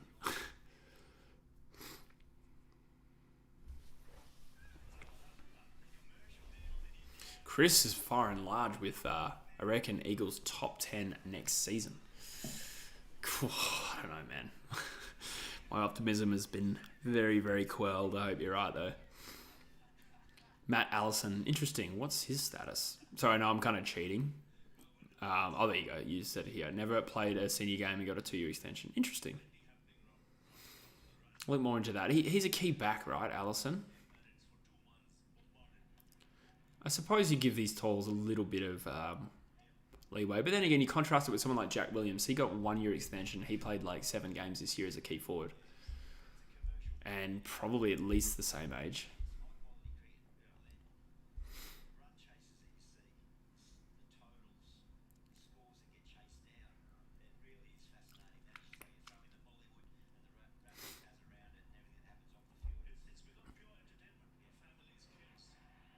Bumped into Smith on lunch break. Oh, there you go. Is he as stunning in person? Yeah, he obviously is.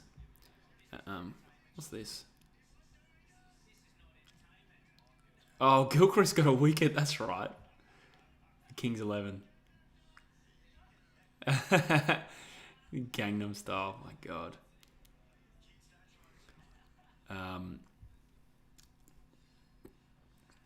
I reckon the Eagles have a chance for top 18. Nah. Not when Tassie come in. I think Eagles win 5 or 6 games in 2024. Yeah, it's tough. It's tough. Like, I could see it. I see the potential if you extrapolate some of our best form this year. So I'll specifically mention round 1 against North, we looked okay. Because North also looked pretty damn good. They went to Perth and beat Fremantle the next week. Like, in those 2 weeks, and we beat GWS like fairly comfortably the following week. First 2 rounds were good. We were outplaying Fremantle for periods of that derby. And then the injuries all hit. And then even our last 5 games, okay, there was the derby, but we beat the Bulldogs, we nearly beat Essendon, and we challenged Adelaide in a way. Like, they kicked away at the end, but like the football we played in that game was actually all right. So I see the potential, but we also have this potential to just stop.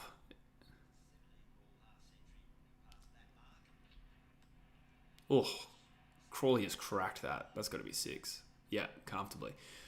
Well, they're making light work of the chase so far. Good stuff. Yeah. Blew up in the forums. Did you post it on the forums? Did you, Brooklyn?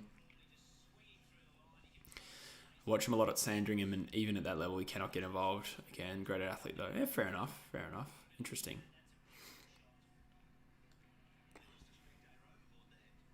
You're talking about Allison there, Fraser? Sorry, I'm just trying not to get confused in between different things. Don't burn yourself out, Jesse, with all the content. Yeah, thanks, mate. I don't think that's possible at the moment. I think I have burnt myself out before. But I put that down to like also working a full-time job. Whereas now because this is my job and I rely on it to eat and pay rent, I don't know, I'm just in a different mindset now. And I love it. Like, I'm making it sound like nervy, but I'm actually like really, really happy with the mix. I love the challenge. I think we always need a carrot like a little bit ahead of us. Like, this is a challenge that's attainable, but at the same time really challenging. And it's, I'm loving this process, to be honest. hopefully I can keep it going for as long as possible. 500 likes, not bad, mate. That's good. I don't even know if I've had a video with 500 likes. Maybe some. Actually. And this is not a pissing contest. I'm just genuinely curious, like, how many of my videos have had 500 likes?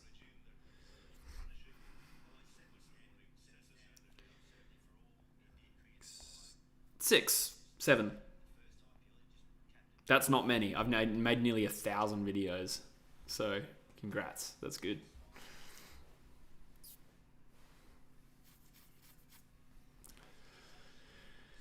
Yeah, Smith's eyes are incredible.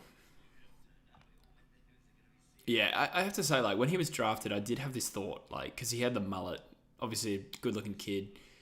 Not like, it wasn't obvious he was going to be as much of a icon as he is now, but I did actually make the comment. I was like, I reckon this guy will be an absolute AFL poster boy before. But I think what has actually happened has exceeded even what I expected. It wasn't like, I mean, he was 18, so like, he hadn't really like fully grown into his looks, and then within 2 years, like, everyone knew who he was. My 42-year-old cousin follows him on Instagram.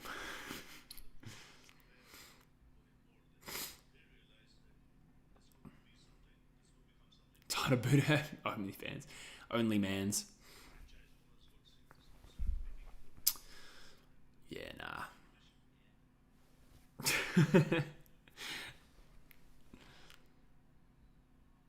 I'll see how desperate I get for rent money. No, I'm only joking.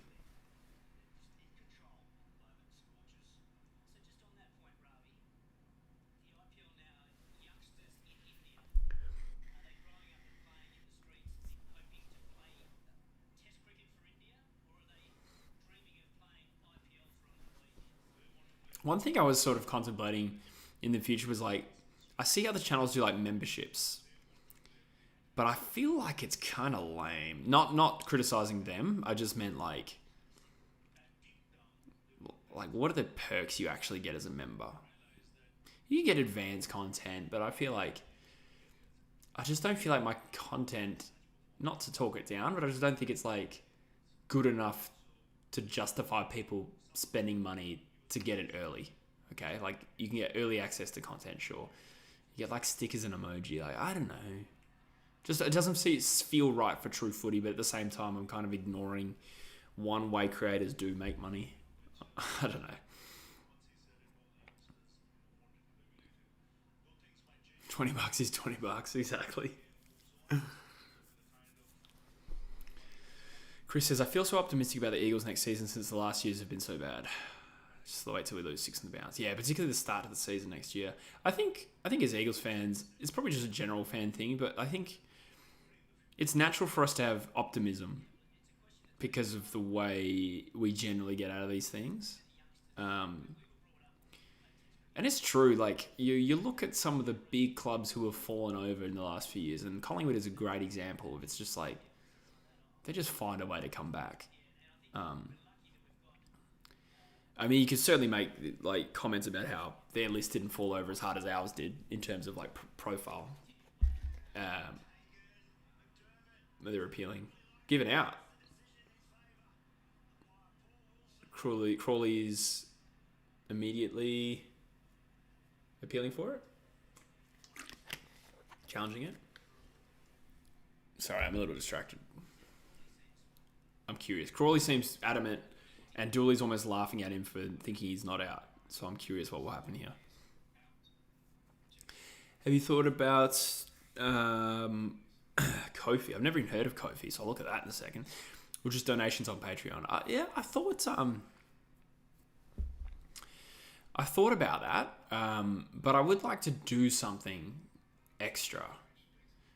Up to this point, I've never had capacity, but at the same time, now that I think about it, like I have uploaded like, I don't even know how much videos I've uploaded. Probably like 120 videos in the last 7 weeks. That's not even an exaggeration. So capacity is no longer an excuse. I can do it.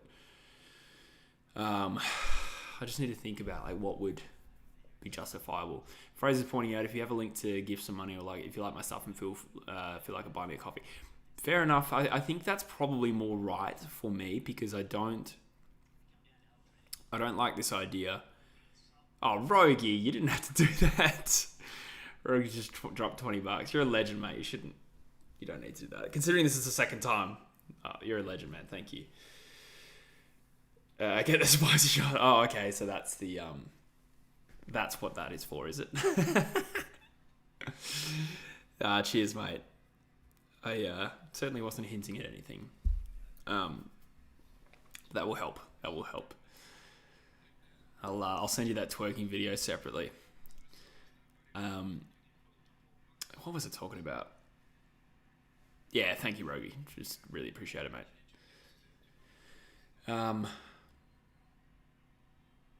Yeah, okay, so with memberships, I feel a bit weird about it being like this illusion that you're really getting something for it.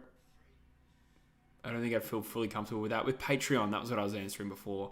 I was thought about doing like a Patreon podcast with Drewzy that we would really focus on making it good content though, not just like silly. I feel like there's potential there. So like a Patreon podcast would at least be something exclusive. So I'd consider that. Maybe stop streaming after I get paid. Give it generous. Oh, thank you, mate.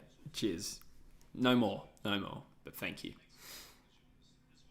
Ko-fi is good for that. Just a donation pool in a sense. Okay, that's cool. I still also feel a bit weird about that, to be honest. But maybe I'll contemplate that. Strikes me more as a feet picks type operator. That is exactly the sort of language I use as well. Type operator is exactly the sort of thing I say. It's funny. G'day, Mish. Coffee was good. Don't you hate actually where you think you finished your coffee and you pick it up and there's a bit left and it's freezing? I'm gonna drink it anyway. Ugh, yum. Scorchers though, playing well.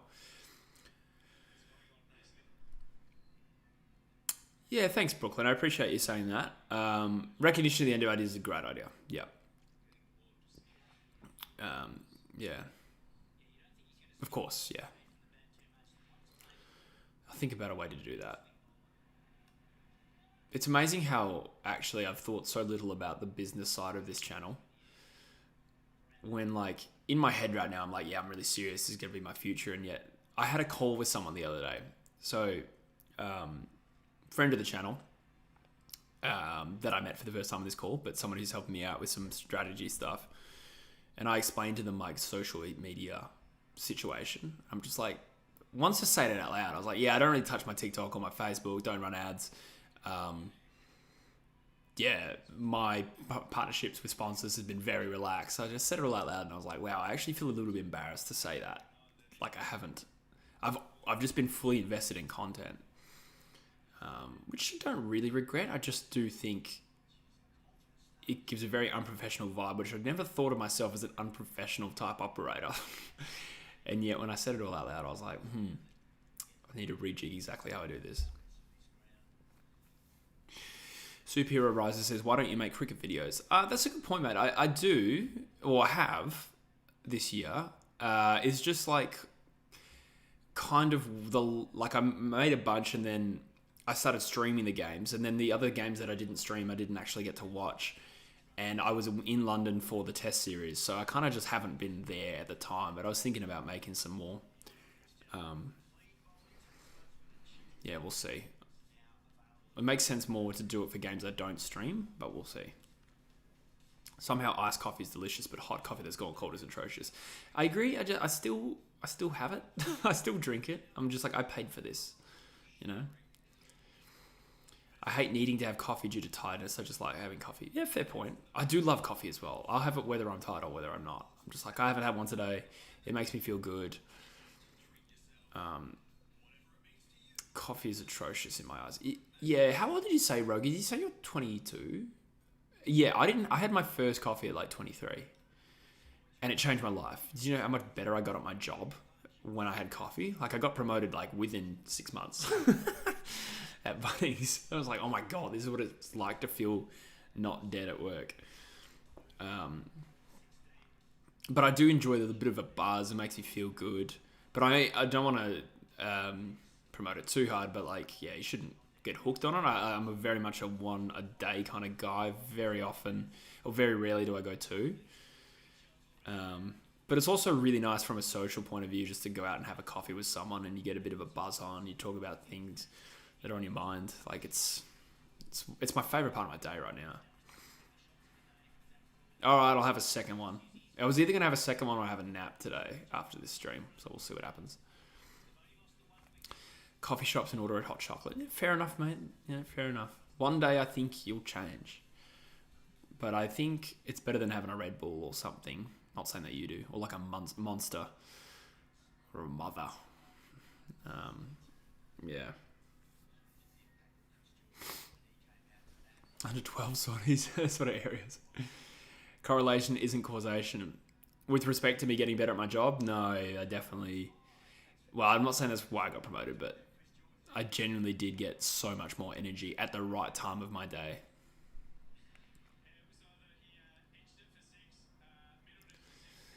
As long as you don't go overboard, more power to you. I agree. I think one a day is fair because most people I meet, I don't know, not most, but like there will be a subsection of people that I talk to about this and they'll have like 3 or 4. I'm just like, ugh. It's expensive too.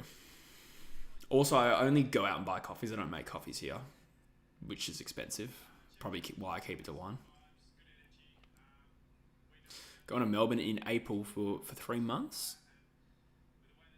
Is that what you said? Going to Melbourne in April for 3 months. That's sick. Coffee over Red Bull, 100%. I can't do the energy drinks thing.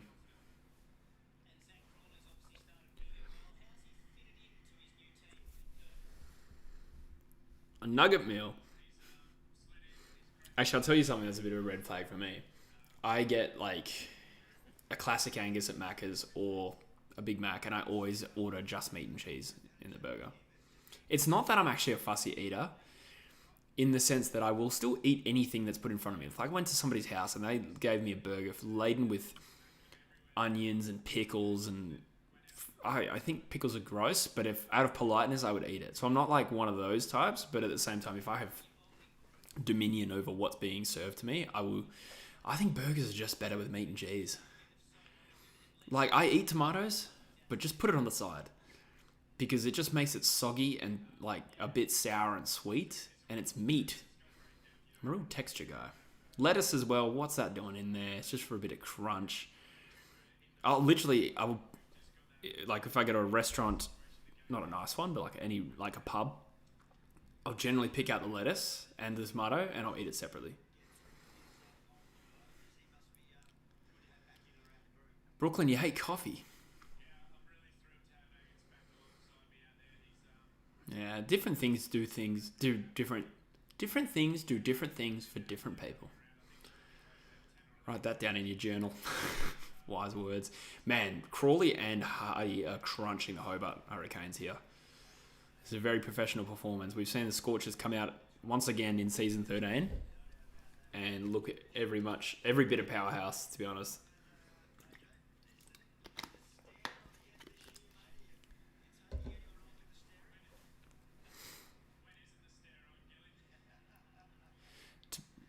Tomatoes need to be salted when raw? Interesting. Yeah, they don't. Oh, slower ball's been whacked. Jordan getting a bit of his own recipe here.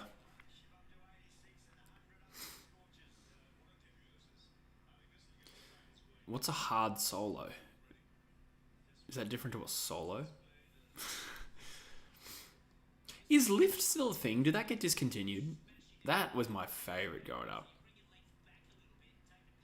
I'm not a huge soft drink guy now. I'll have a Diet Coke when I need a caffeine boost.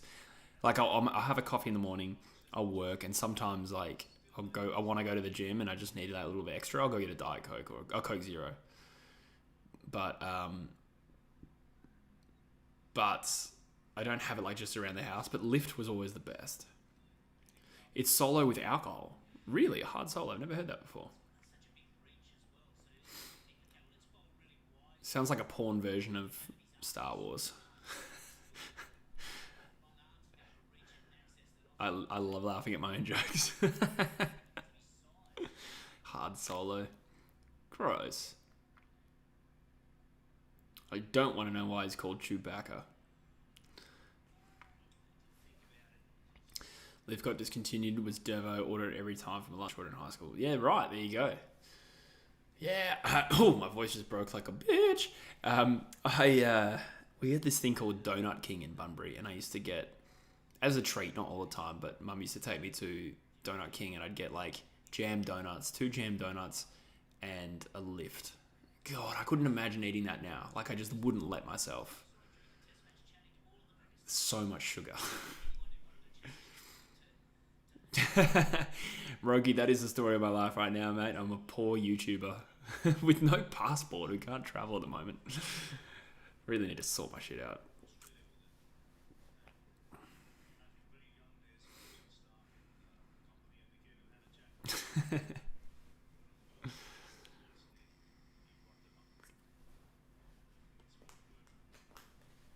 Crawley on 49. We have Donut King in Melbourne. Yeah, right. Yeah, I think the Bunbury one was the only one I ever saw. Maybe that's not true. Maybe I did see them in Perth. I can't remember. But I don't think it's there anymore. I think it's long gone. I think Donut King was actually my favourite donut store or brand. Like, I prefer it to Krispy Kreme. Yeah. What else is there? There's Donut King and there's something else. Dunkin' Donuts is what I'm thinking of. Is that in Australia? Is Dunkin' Donuts in Australia? I don't think it is. I did miss the hard solo memes. Yeah, I see a lot of potential there.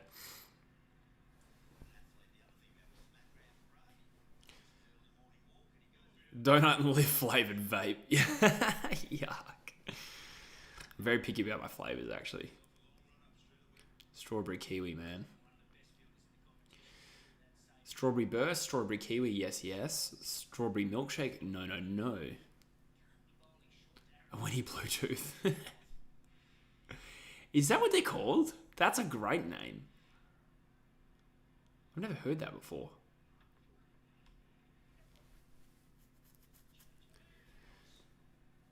Ah, they have to change the name. Wait a minute, is that a sex joke? Are they actually changing the name? Or is that a joke?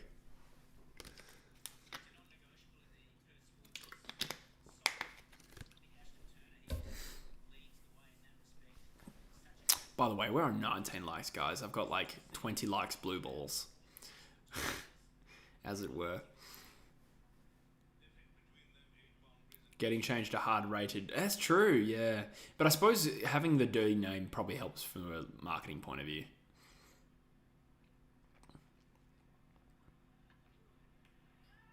Ugh. Boundary. Is it off the bat? They're making light work of this chase so far. Touch wood. Hard rated. Lift became Sprite and Lemon, but they changed the flavour. OG Lift was the bomb. Yeah, okay, interesting. OG Lift, I agree. In a can. Oh my god. You know what? I just had this memory of getting home from school, and Mum knew I'd love Lift, and I would just be a deviant for it. And I would, we'd have hot cans of Lift in the cupboard, in the pantry, not in the fridge. And because I wasn't allowed to have it, I couldn't get away with putting it in the fridge and then waiting for one. So I just remember this being 8 or 9 years old and just going to the pantry, cracking a couple of cans and going and drinking those hot Lift, and then being like, well, I have to have another one. I'm never going to get this opportunity again, and just sculling 2 hot Lifts. I remember being gross. What was I thinking? I was a weird kid. It's actually pretty good though. It tastes exactly like solo. You can barely taste the alcohol. Yeah, right. That sounds dangerous. A hard solo is new since August. Oh, there you go. Hard rated. A hard rated does sound not worse, but not much better. But I suppose I see why. Hey, we got 20 likes. Thank you, everyone. Okay, I suppose I see the need for changing it, yeah. Donut King is sad. Donuts are so small and more expensive. Are they really? I don't remember them being small, but then again, I was small, so proportionately, it was probably just like normal. Daniel's Donuts? Ever heard of that one?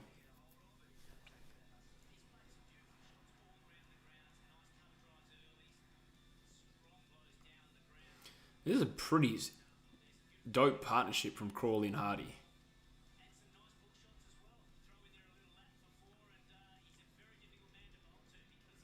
Jeez, they're a good team. Good signing, Crawley, as well. So far. We've still got Inglis, Turner, and Evans, and Agard at bat. I'm not sure how good Evans is as a batsman. I generally don't know. Agard's solid. Richardson can swing it. I feel like Ty's had a few cameos where he's hit the ball as well. But hopefully it doesn't come to that. What do we need? We need 58 from 48 with 9 in hand. Should be okay. You'd think. Dooley's last over, and then we've still got our power surge.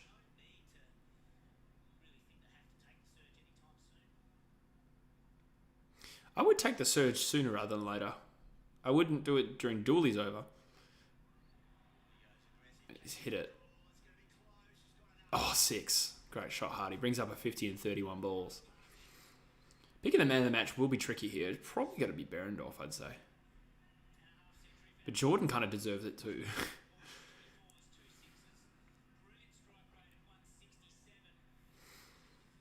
$12 for a milkshake? Are you joking? That's like London prices.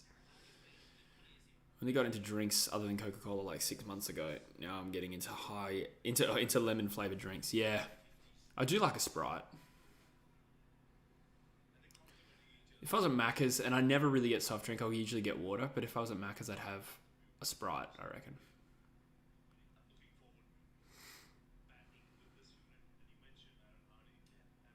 If you're a betting man, would you wager that the Eagles finish above the bottom 3? The stupid thing is yes, but I can't justify it. That's a huge 6. Yeah, footy's a funny thing. The problem is as well, picking who would be worse than us. Now, the more I think about it, to be honest with you guys, the more I think about it, I just think we will finish higher than North now because of how young they are. And the injury situations, touch wood, has got to improve, and therefore if it does improve, we should really be better. So I think North winning the Spoon again is possible just because of how young they are. Then there's someone like a Richmond, but again, I'm not convinced. They've still got some good players. But then, it only takes like a bad injury run for someone like Richmond, and their depth is badly exposed. So there's a lot of variables there. Like if Richmond, Prestia and Martin get injured, or Taranto, this might be out here. Oh, no. Oh, good dive over the boundary. There's another 6. They have gone large on this Dooley over. I think North will finish below West Coast. Then maybe Richmond. It's hard to make a case that Hawthorn would finish lower than us. Or Gold Coast. Those are the next 2 teams on the ladder. Having said that, though, crazy things happen. Like Hawthorn could have a year where everything just goes wrong and then they come back. Like it's so random, but I wouldn't bet on it. Like you'd say that Hawthorn should be comfortably better, for sure. But they're not so much of a certainty. Was that a 4th 6 this over? Holy shit! They're not so much of a certainty that it's not possible. True Footy hates the Tigers. No, I don't hate them at all. I don't like them that much, but I don't hate them. Now that they're not good, I don't really care that much. Respectfully. But I see the potential for things falling apart for him.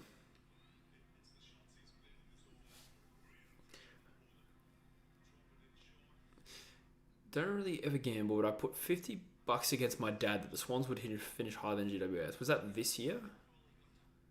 Oh yeah, you mean about 2024. Why those clubs, Rogie? That's a random bet. I presume your dad doesn't go for Sydney or GWS, unless you told me that before and I've forgotten. Oh, top edge. Hardy's going to be out. Oh, he's fallen short. I feel like they had a few moments like that, so I'm glad that we got one back. So 26 off the over. Great over from Aaron Hardy.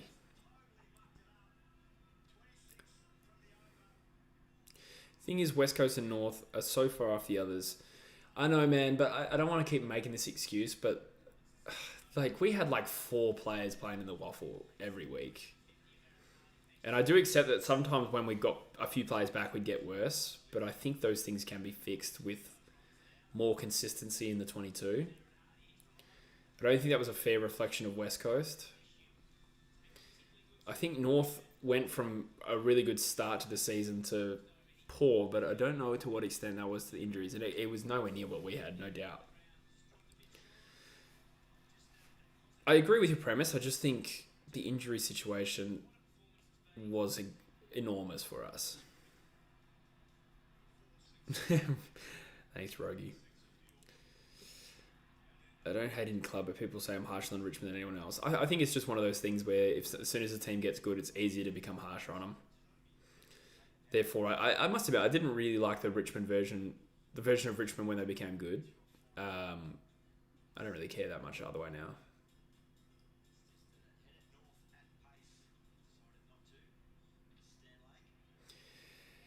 No, he's also a Pies man, but we were talking about our ladder predictions. Yeah, there you go.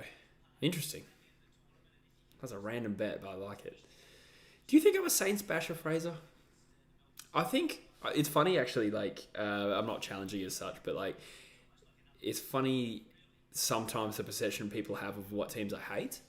Like, for instance, the two of the biggest ones I get are hating Adelaide and hating the Bulldogs.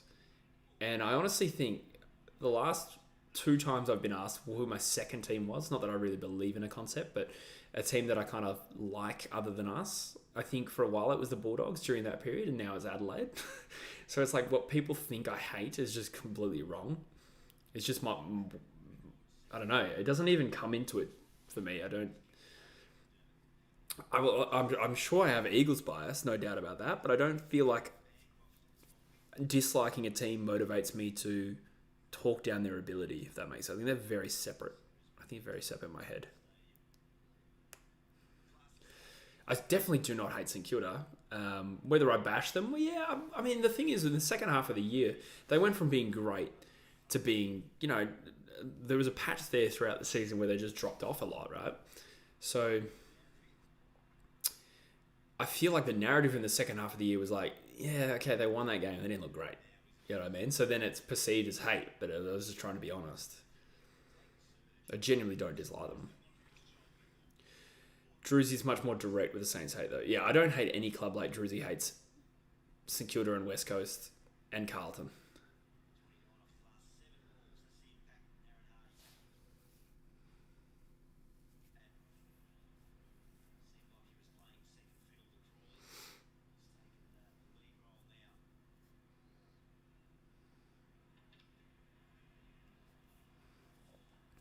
Drewzy had a bad time against the Saints in 2019. Jeez, Brooklyn, you've been around for a while. He encountered a few rough fans. Yeah, but Drewzy himself is a rough fan. My opinion of the Saints is weird because I'm somewhat anti-Saints only because I think they shouldn't be good. They probably do get a little bit overlooked, I think.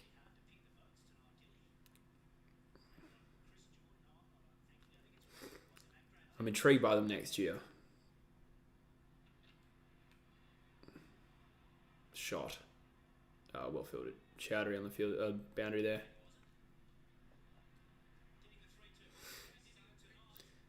Yeah, Drewzy, like, I don't really hate Fremantle that much, but Drewzy makes me hate them.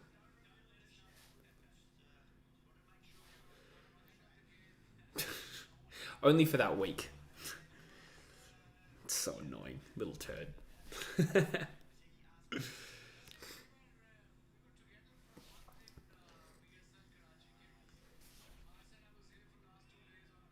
Also, yeah, the thing is with the Crows as well.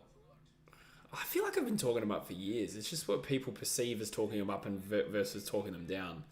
I think the Adelaide stuff came from power rankings this year where they were playing well and I just wasn't rising them up the rankings. And like they beat... Who did they beat? Did they beat St Kilda big? Or did they beat Carlton big? I think they beat Carlton big. And I still just had them like mid-table. And I don't want to be that guy, but that's exactly where they finished. So I think I was pretty fucking justified about that. Look at me getting fired up. So yeah, the idea that I was disrespecting him, I don't know, it's silly. You can't get caught up too much in what people say. I do genuinely like Adelaide.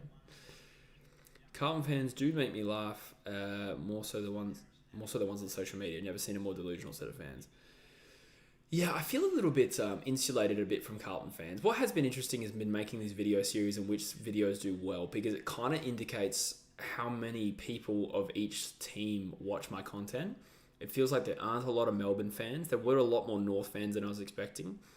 The Collingwood video kind of popped. The Carlton as well, I think I might be a little bit insulated from because there's like Blue Abroad and like fan channels there. So, you know, they go on YouTube to watch their fan content. And therefore, my point being, I don't feel like I really see what the Carlton fans are like that much.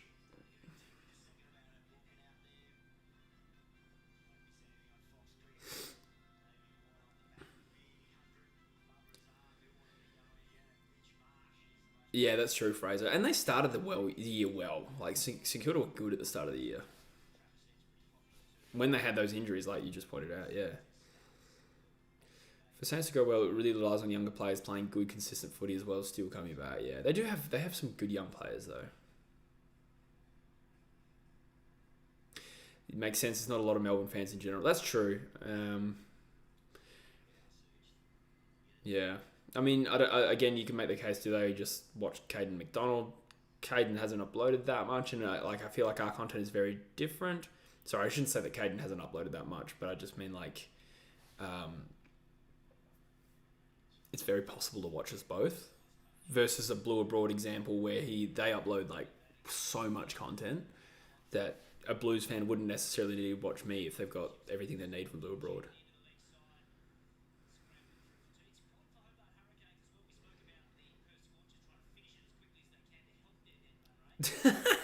Rocky, name me a team that had better year in 2023 than Carlton. I can think of two. But yes, that's funny. Yeah, there is a bit of delusion there. Yeah, it's funny when fans just get very insulated. It's probably true of the Western Australian clubs. Definitely with Eagles fans too. We're insulated, and it's a combination of being used to success, which means we inflate the expectations. I say we. I don't think I'm too bad for it because I constantly live in this space of getting criticised for my opinions. So I don't think that really applies to me. I'm really talking about the guys I sit around at the footy. Well, I'm certainly not insulated. I am used to success, which means that I do have this weird optimism going into a pre-season after the worst ever season. I'm just like, yeah, no, we'll be good. I think what you can tell is as well, like, with someone like my dad, he gets a lot more disappointed after losses than I do, unless, like, in context, so, like, if we're a bottom 6 team or I expect we're going to be rebuilding, he still wants us to beat Collingwood. You know what I mean? Whereas I'm like, oh, we got within 6 goals of this team. That's not bad. And he'll just be like, nah, it's bullshit.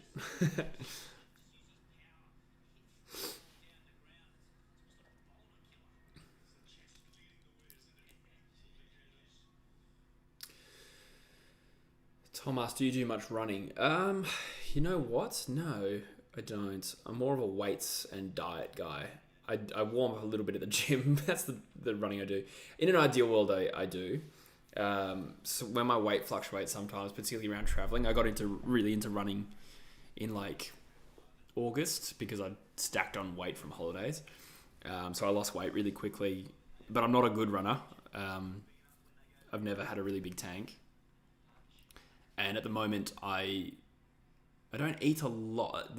They're going to sound really pathetic, but don't stress. I don't mean this in a bad way. But because I'm on a budget, normally, like I eat 4 meals a day. Now I just eat 3.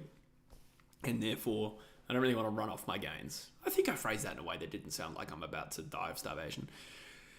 Oh, no way. Fraser, you're from Tongala. That's cool. Did you know him at all? Expectations definitely affect my emotions on a given game. I wasn't really sad when we lost the prelim last year, but was there's a word covered up, but was dead or Devo back in 2019. Yeah, the same thing, Rogi. I think I've maybe said this before, but 2019, you guys beat us by a point at Optus in the middle of the season. There's not the final. That was heartbreaking. That was one of those heartbreaking home and away losses I can remember. And yet when you beat us in the elimination final, which was actually a final, is this relevant? That hurt way less because we were 5th. And I was like, we can't win the premiership anyway. So the expectations were different. Like I didn't really care that much. And I made the point a few years ago, like 2021, it stopped being fun to go to Eagles games because you just expect to win. And if you don't win but heavily, you're not happy. And now I feel like we're going to go through a nice phase where like every win from here is special for the next few years.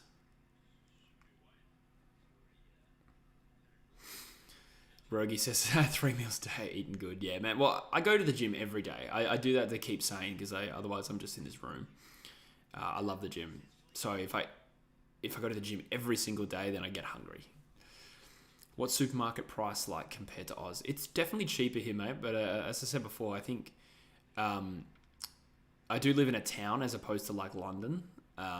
So things are going to be cheaper. But like, yeah, meat is definitely cheaper, for instance. As is booze.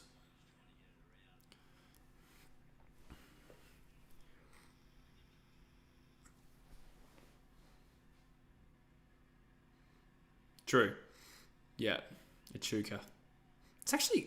How big is Echuca? Because I know of plenty of people there. Like other people through True Footy. And that's where Noah Long's from, as I'm sure you're probably aware. But I seem to know a lot of people from there. Which seems disproportionate. Is that near... Is it Druin? Is that where Ryan Marrick's from? Are they all near each other? UK has better supermarket competition. That's probably true. Yeah, that's true. But yeah, like booze is like half the price. It is more expensive to get coffee here than a pint. In this specific part of town anyway. It's not universally true, but... 15 to 20k. Yeah, so that's... I mean, that is tiny compared to, most places. Oh, Druin's way over East Victoria. For some reason, I thought it wasn't far from there, but gotcha.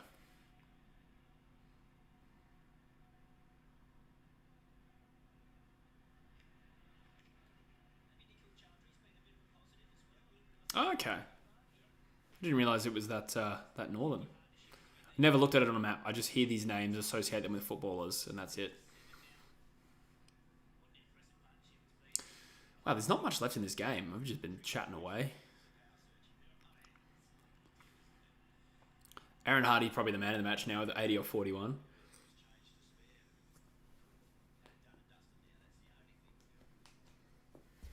Under 12 areas.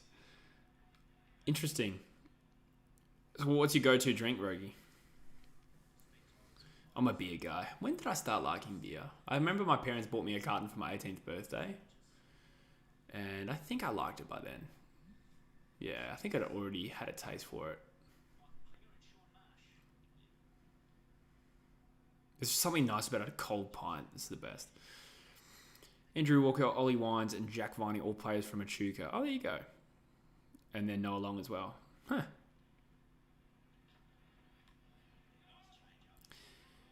How do you get around? Is the transport system much better than over here?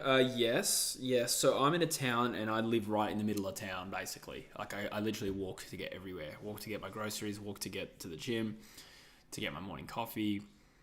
Everything is walking distance for me here. But I go up to Manchester sometimes, and that is 20 minutes on the train, and I live 5 minutes from the train station. So it's easy. As you get into more like rural parts of England, like my roommate's parents, we go see sometimes. We have to get a taxi because they're just not on the train line. But it's easy for me to get to Manchester. It's actually really easy for me to go to London. The train literally comes through my town from Manchester, so I don't have to go up and back, if that makes sense. But London's tricky. It's huge. It's very interconnected because it's so large. It still takes like an hour to get anywhere. A pint cost you $17.95, Fraser. Are you joking? What in the name of nuts? I've never even heard of that expensive. Sorry, are you in Melbourne now? No, did you say you were in Echuca now? Sorry, you did say that. You live up in Echuca. So is that where you had a pint that cost you $17.95? Is that normal for it to be expensive like that?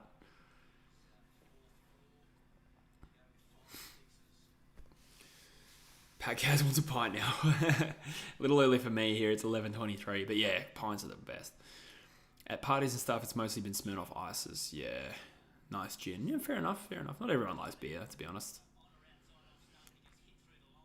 Clary Oliver. Or milk. I'm a Liverpool fan, Worty. What's the thing that surprised you the most about living abroad? That's a good question. What surprised me the most? Honestly, it is probably the fact that coffee costs more than beer.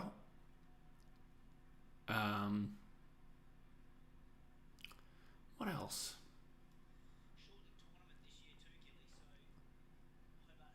It's a good question. Maybe how insular some places are, but I mean, I'm from Bunbury. Perth Scorchers need one run to win. Like, for instance, the town that I live in now, they're all shocked that an Australian lives there. They're just absolutely stunned by it. They're like, what the hell are you doing here? Cold glass of milk goes alright, eh? Peanut butter sandwiches, cold glass of milk. That was my uni days gains diet. I'm not a tea guy, Brooklyn, no.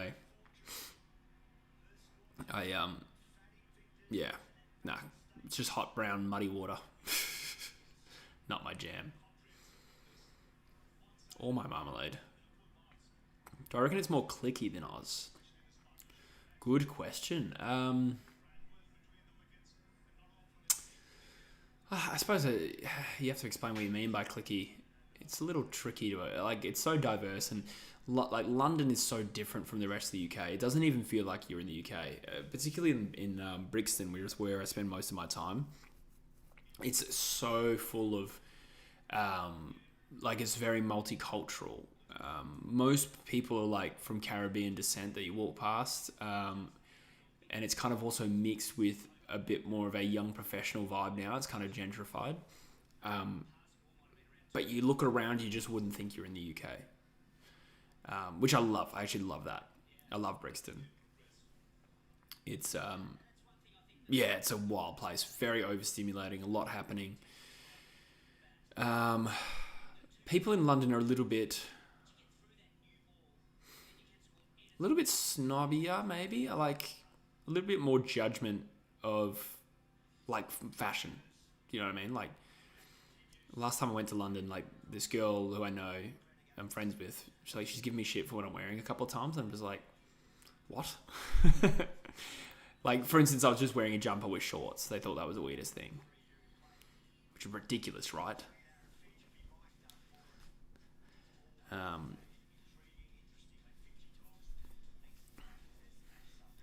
Speaking of coffee, is it that much shitter different than our coffee shops? No, I actually think the coffee in the UK is okay. In America, it's bad.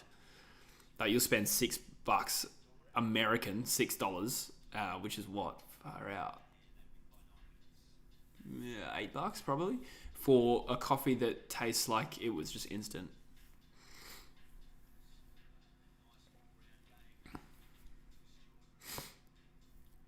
To be fair, I don't know if I even had a coffee in Melbourne before. I may have. I forget. Scorchers are unstoppable. Agreed, Andrew. So far, so good, eh? Oh, there you go. No, I haven't been to Birmingham yet.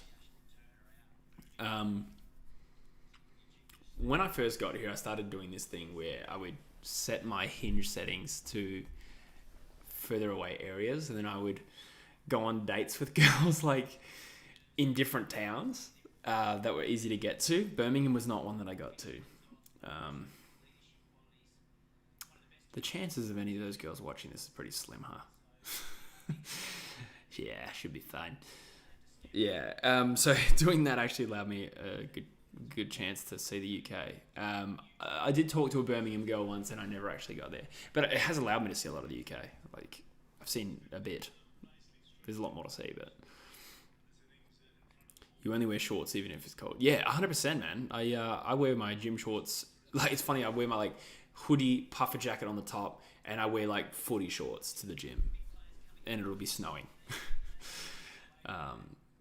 Sometimes I wear the trackies. Maybe I probably don't do it in the snow, but I've probably done it in like 4 degrees. And it does look weird, to be fair. Is the Aussie accent being a sizable bonus? Yeah, I think so.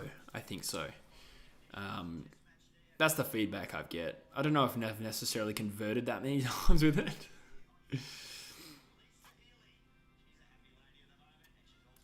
Very slim. True, probably true. There's only 14 in the chat right now. Yeah.